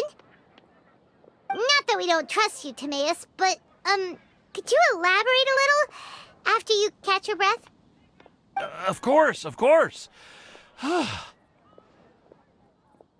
Do you still remember the time I, collaborated with a certain Miss Ying-ar? Well, basically, she helped me out a lot with my research into potion making once, and, well, we've stayed in touch through letters ever since. Wait, so Ying-ar is the girl from Liyue that Sucrose mentioned earlier? We always assumed you were hard at work every time we saw you at the crafting bench. So you've just been writing letters to Ying-ar the whole time? No, I mean, not all the time. I've done some work too. And anyway, our correspondence covers a lot of serious topics, like perfumes, potions, alchemy. Anyway, a few months ago, I made a vow to the heavens that I will be true to myself and never utter an insincere word until the day that I've managed to win Miss Ying-ar's heart.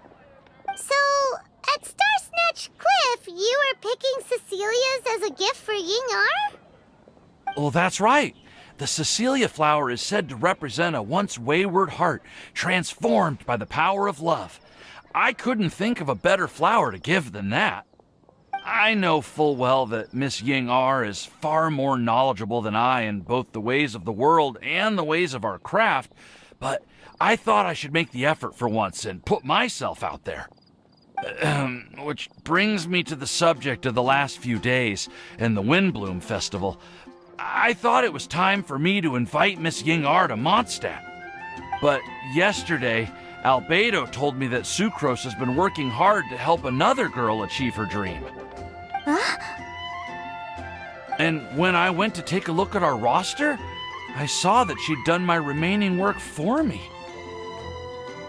I feel incredibly guilty. I've been spending all of my time in my own fantasy world while everyone else has been bending over backwards to help other people. How could I ever hope to be worthy of Miss Ying-ar's love if I'm so selfish? Oh, Timaeus. And that's why I've decided to join you. But then what about Ying-ar? Yeah. Haven't you been planning this for over a month now? You said you were gonna invite her to Mondstadt. Well, yes, I did mention in my letters that I'd like her to visit, which is why I just sent her another gift with my hand-picked Windblooms, along with a handwritten letter. I explained that a matter of great importance has presented itself to which I must devote my full attention for the time being. As soon as it's resolved, I'll make haste to Liyue to pick her up in person. I made sure to package the gift and letter with the greatest care. All I can do now is hope that she'll understand. Point being, please know that I sincerely want to support you in this endeavor. Plus, I think I'm an honest person. As far as I recall, I don't think I've told a single lie in my life.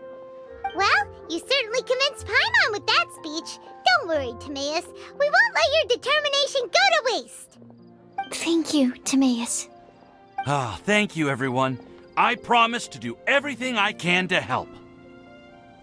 Okay, so it looks like we found our one who would never lie. Great! Let's keep it up. On to the other three.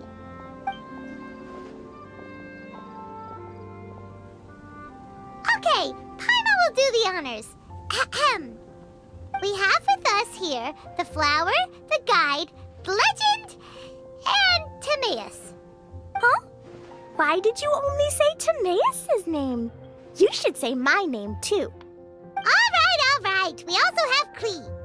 That's me! With Klee here, this all somehow feels like we're getting ready for a field trip. There's nothing wrong with a more relaxed atmosphere, is there? Of course. We will soon see if my hypothesis has any merit. Actually, I'm still feeling a little nervous. Me too. But weren't you all fired up just a moment ago? Yeah, you're right. Okay, let's do this. Actually, I'm a little worried too. Deep breaths. Deep breaths. I know what you're feeling. Saying anything becomes so much harder when there are so many people watching. Well, does anyone know the exact location of where we're headed, or should I do a reading on my scry glass? According to the prophecy, once we've figured out the answer, we should test it at the Lantern of Utmost Joy. Wait, but where is this lantern? Oh, we know something about that. What?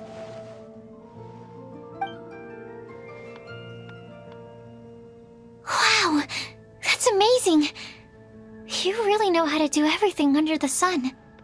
Then we'll let you lead the way. This is it! We're off to find the sacred location of the Lantern of Utmost Joy!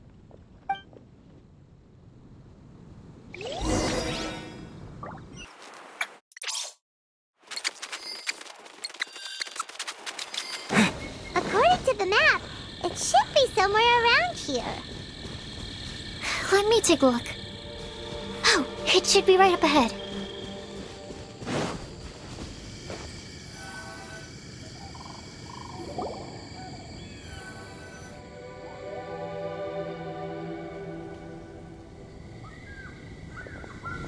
Aww, I don't see any lanterns here. Now that I think about it, the prophecy didn't say anything about what the Lantern of Utmost Joy actually looks like, right? Maybe we've overlooked something? Traveler, are you trying to figure out something else from the paper? Paimon's reading too. Huh? It says to look up. But there's nothing above us. The wind didn't trick us, did it? Place the squirrel on the back of the pointy-eared cat, and a pious puppy will open the doors to show you the way. Huh. Paimon read the whole thing out loud, but nothing's happening. Look! The wind is blowing! What a strong wind current. Let's write it up and see where it leads us. Huh? We'll have to fly up there? Can someone carry me with them? Here.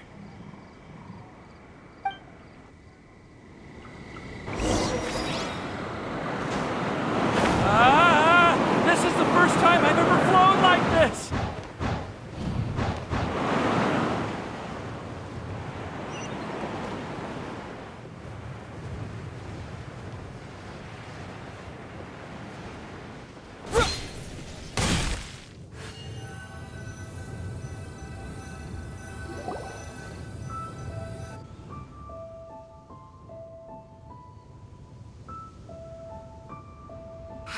this little island get up here in the sky?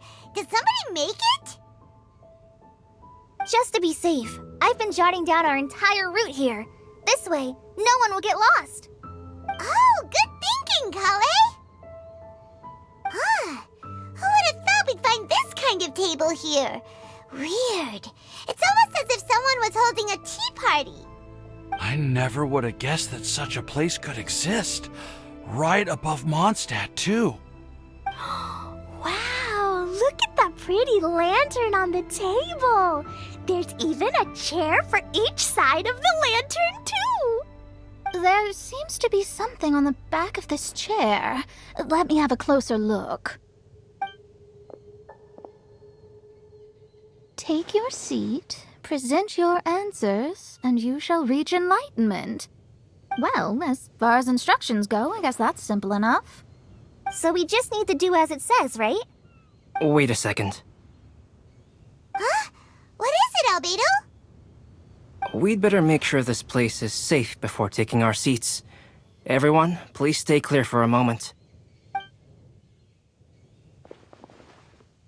Well, all our questions and doubts aside, the scenery here is pretty amazing. It'd be impossible to feel stressed here. How is everything, Albedo? Everything seems to be fine. I didn't find any traps or suspicious mechanisms, but I also couldn't find any overt destructive devices. Huh? What do you mean? Well, it seems that wrong answers won't have any catastrophic consequences. Looks like we'll have to sit on these chairs and fulfill the prophecy. Everyone, I would like to suggest that we try some risky answers on our first attempt. Let's reserve our most confident answers for the second round. That sounds kind of smart, but why? Ah, I get what he means. If we do as he says, then we may be able to figure out how the puzzle works. I see. That makes a lot of sense. Mona,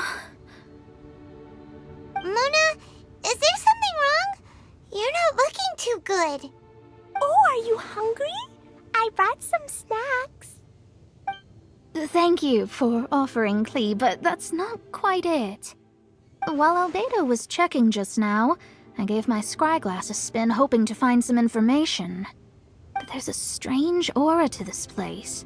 It's almost as if someone has been staring at me as soon as we stepped foot in here. But if nothing here has actually been physically tampered with, then no. Could that person be?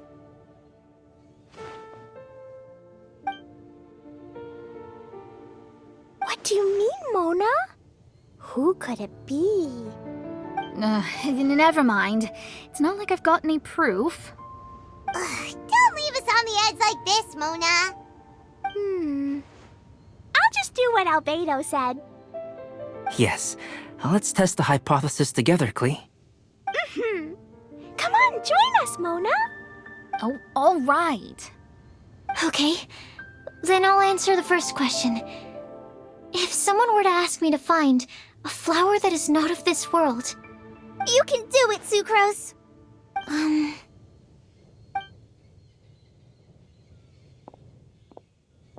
Then I would fetch a tetratanic sweet flower.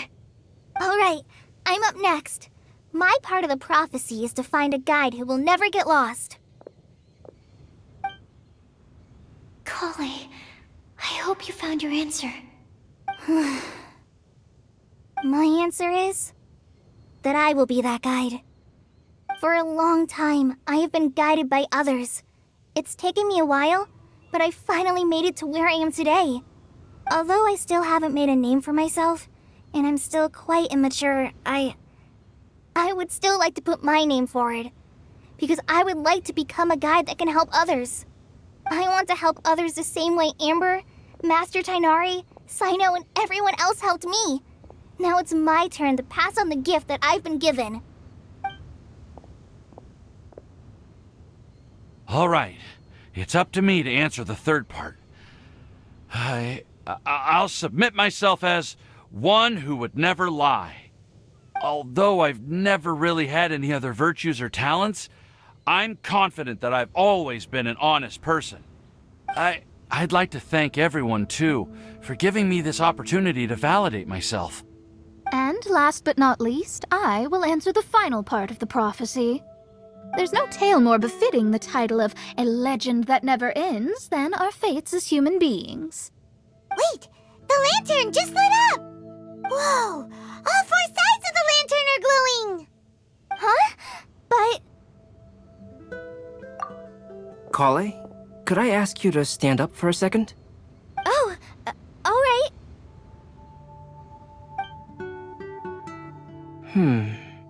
Huh? What's going on? Why is it lighting up regardless of who's sitting in the chair?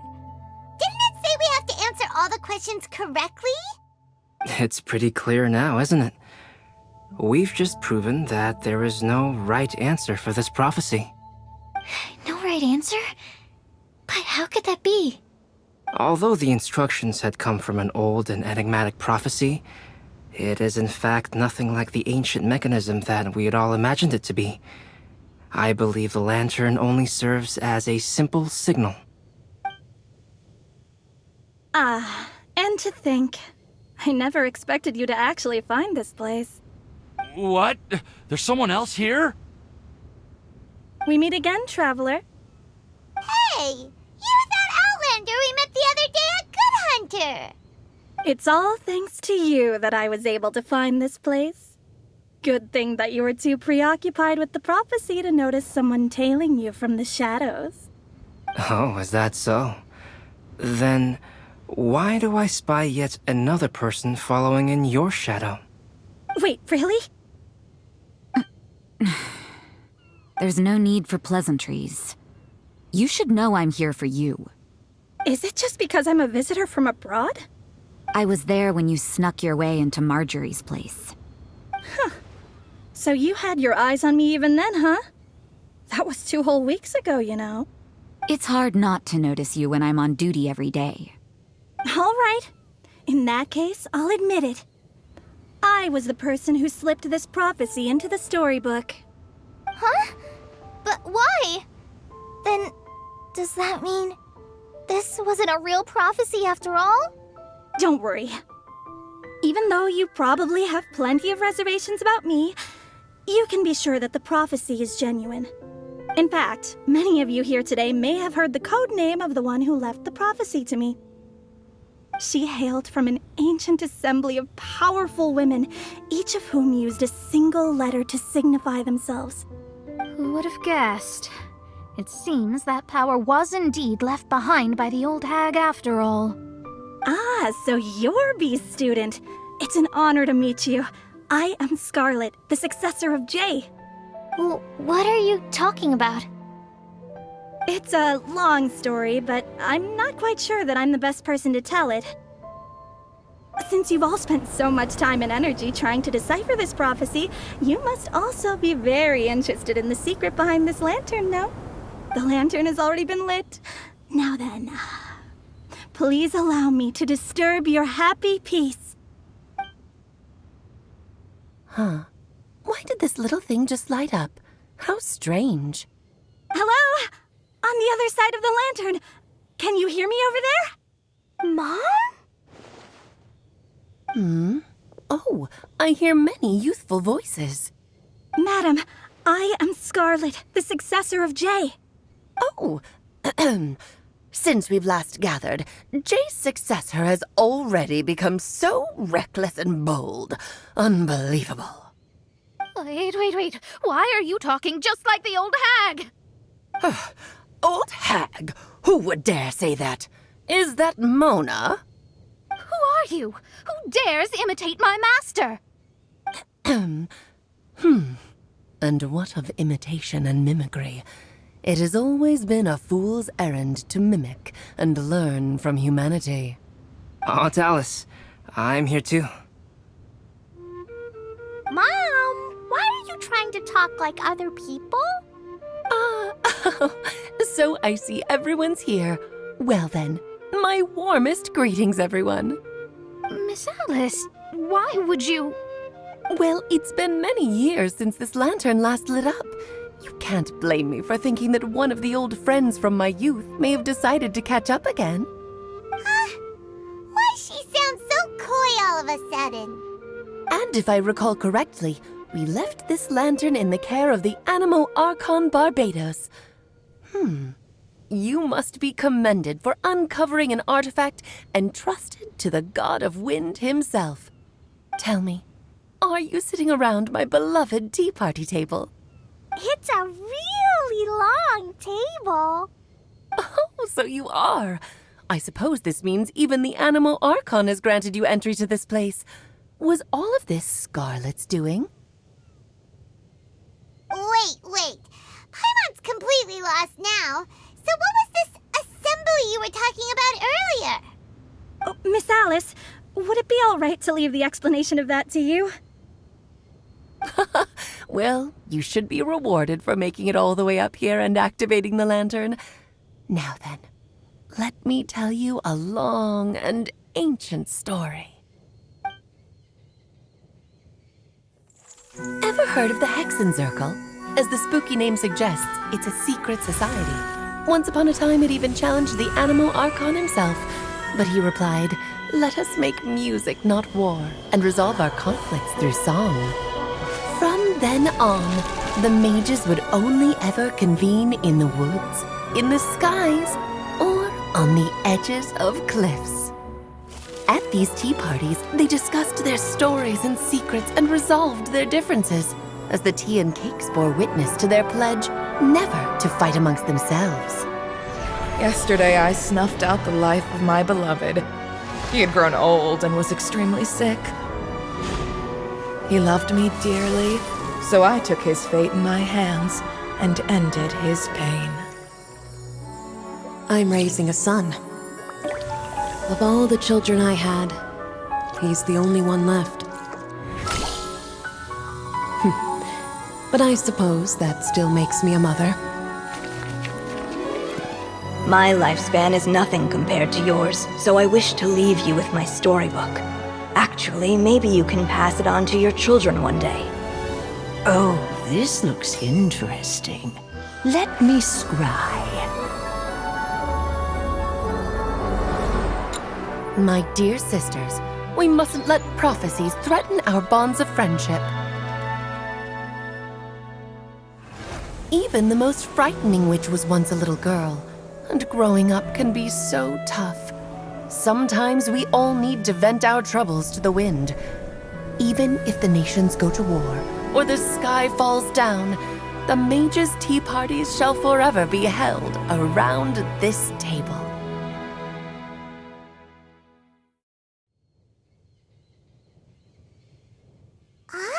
So this is where the legendary mages held their meetings.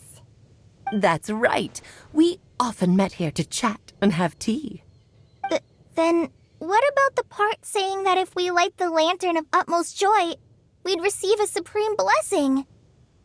About that. I never expected anyone other than Jay to actually read the full contents of that prophecy. It's a little embarrassing. The truth is, that prophecy was actually just a letter that we sent to Jay as a group the day before her wedding. So it was indeed written by all of you. I must thank you for resisting the urge to immediately reveal the truth to everybody, Albedo. Knowing you probably figured out everything the moment you laid eyes on the message. No, it took me a little longer than that. A flower that is not of this world, a guide who will never get lost, one who would never lie, and a legend that never ends.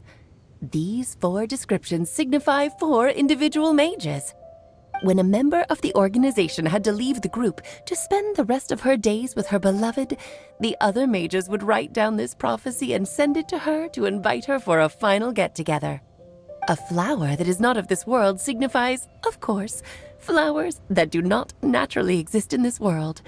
This is the signature of our full name, Rhindaughter, also known as Gold. If there's anyone in this world who could create a flower species that does not yet exist, it would be her. The guide who will never get lost is N, otherwise known as Nicole. You may not have encountered her yet, But she is a truly extraordinary woman who has made this world's direction and order her subject of study. Some of you may be fortunate enough to have already heard her voice. Like a prophetess, she will only speak to guide people toward the truth when a change has occurred in the world. She has a tendency to suddenly speak in someone's mind without any warning.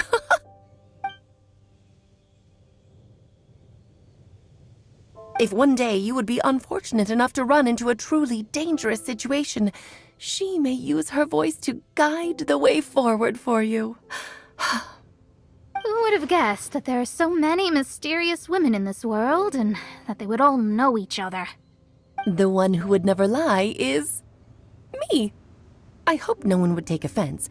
It's just that I, Alice, or A for short, have always had a soft spot for those with sincerity and candor.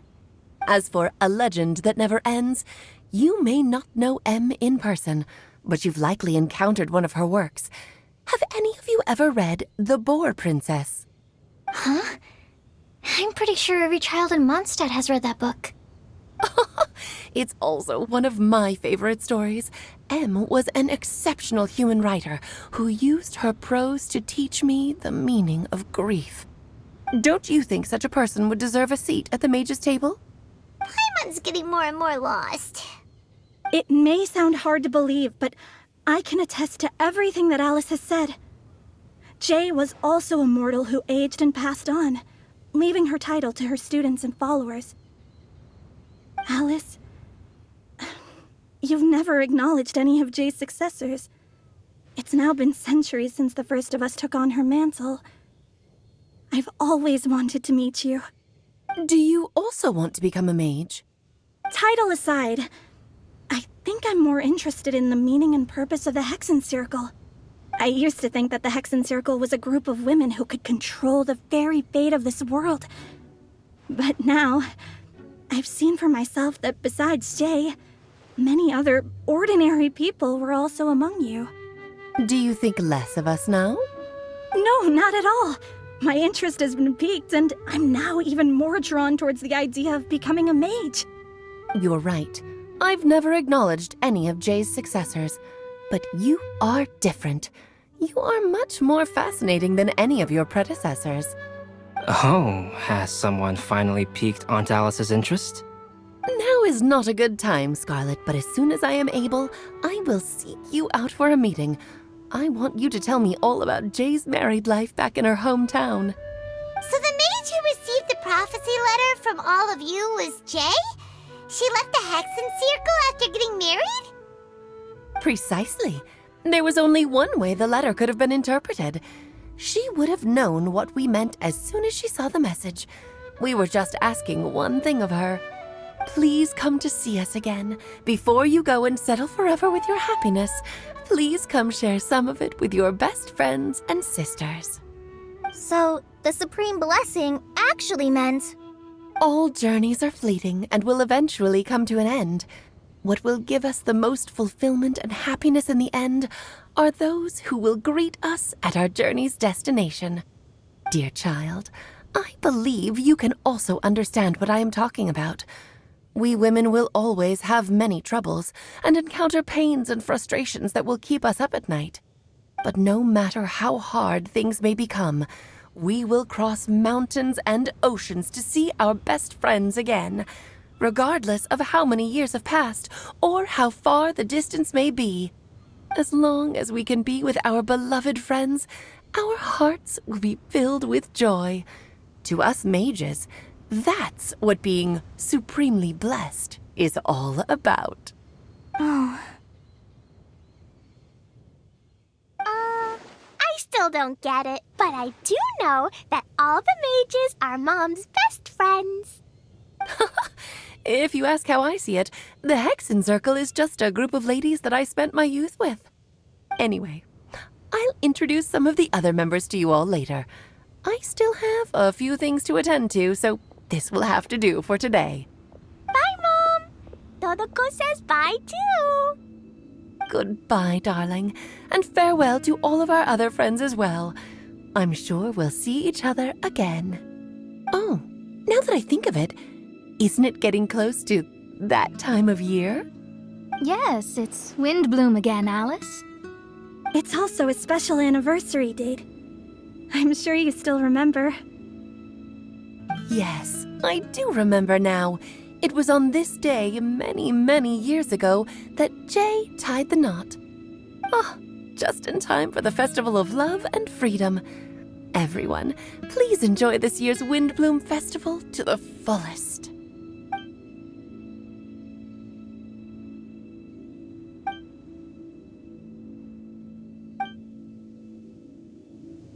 Whoa! Ah! Albedo! Why didn't you tell me we'd have to glide all the way back down?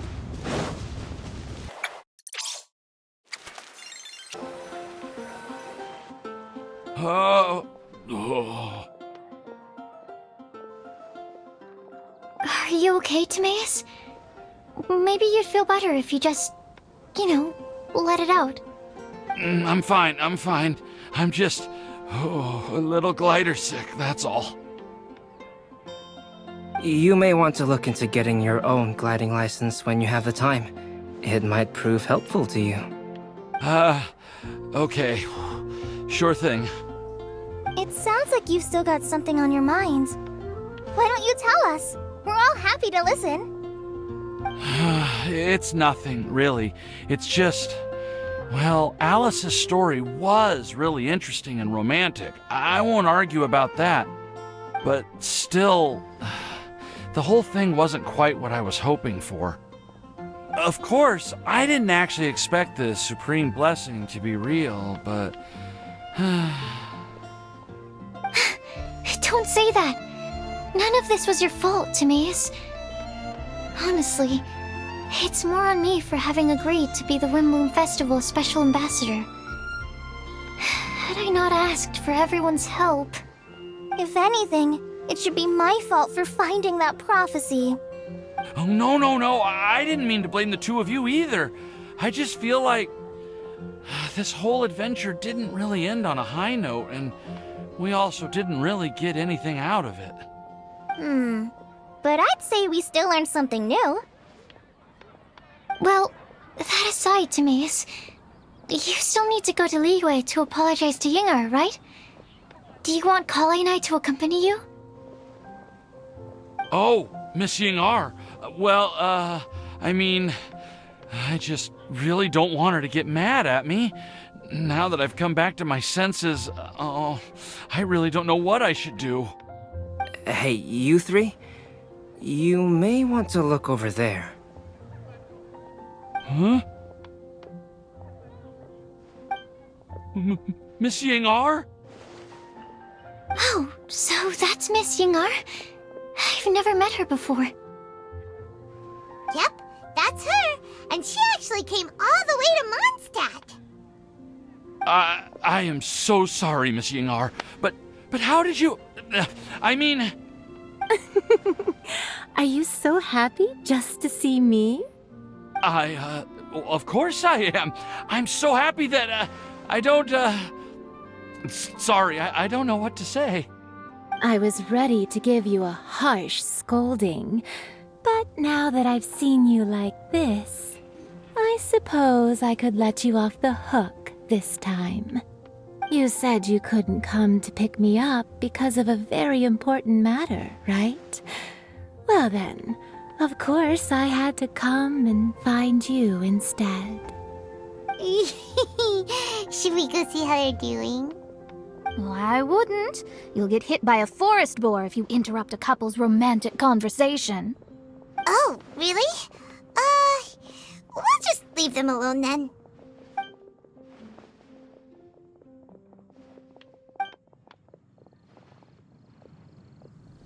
I am so glad to see Timaeus find his happiness. I have to say, I'm even more envious of you, Sucrose. You can be happy just to see others happy, and you gave me so much help without any expectations in return. Even though you said that we're very much alike, I still feel like you have a much bigger heart than I do. But if you say that, then I'd say I'm also nowhere near as brave or tenacious as you. I guess guess we have the same amount of positive qualities. They're just spread over different parts of our personalities. I've never visited Sumeru, or made many friends from outside of Mondstadt. I'm happy just to have met and become your friend. Maybe I'll get shy and flustered when I meet other people I don't know in the future. But that's okay too. Since we are so alike, you probably get what I'm trying to say. You just need to believe that all of your issues aren't really issues at all. But isn't it too late now for me to learn to accept myself? Well... Do you know anything about the blooming cycles of Cecilius? I may have read about that in a book before. That's a topic that my parents used to talk about back when they were still dating. Surprising, right? To think that people would talk about that while on a date. My mom brought it up at dinner one time last month. She called my dad the most boring man she knew, and said that he even turned up late to a date once, all with a smile on her face. But she also said that learning is just another part of life. It's never too late to start something, as long as you recognize that it's something good for you to do. Why don't you give it a try, Kale? Okay, I'll try my best. They're really having a great conversation. Paimon can't even find a moment to join in. I nearly forgot. This is for you. This texture. Are these seeds? Yep. I believe I mentioned my sweet flower research to you before. These are the seeds of the sweet flower cultivars that I've worked on. It's nothing too special, but they're the best cultivars that I've made. So, I really hope that you'll like them. They're super sweet and easy to grow and keep. I'm also submitting them as my Windblooms for this year. I wish that the Animo Archon could also see how lovely they are. Thank you. I'll plant them in the Avidia forest and take good care of them. Kale, please take these notes with you. I've heard that you've been working hard on your studies, so I've prepared some study materials for you at Sucrose's request. Feel free to look through them whenever you can find the time. Mondstadt's doors will always remain open to you. Thank you so much. Really, I don't know what to say. I'm just really happy. Sucrose, now's your chance. Didn't you want to collect a breath of joy? You're right. I almost forgot. Kale, can you exhale once into this test tube? I will save this breath of joy and use it in my research. Oh, really?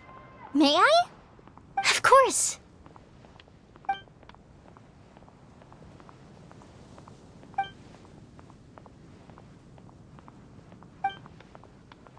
Huh? What was that? It was like a little cloud of happiness, and now it flew away. Well, luckily, there's still some breath left in the test tube. I'll seal it up for now. I'll keep working on it and let you know as soon as I have any breakthroughs in my research. Yeah, you can write to me. I'll be sure to respond as soon as I receive your letter.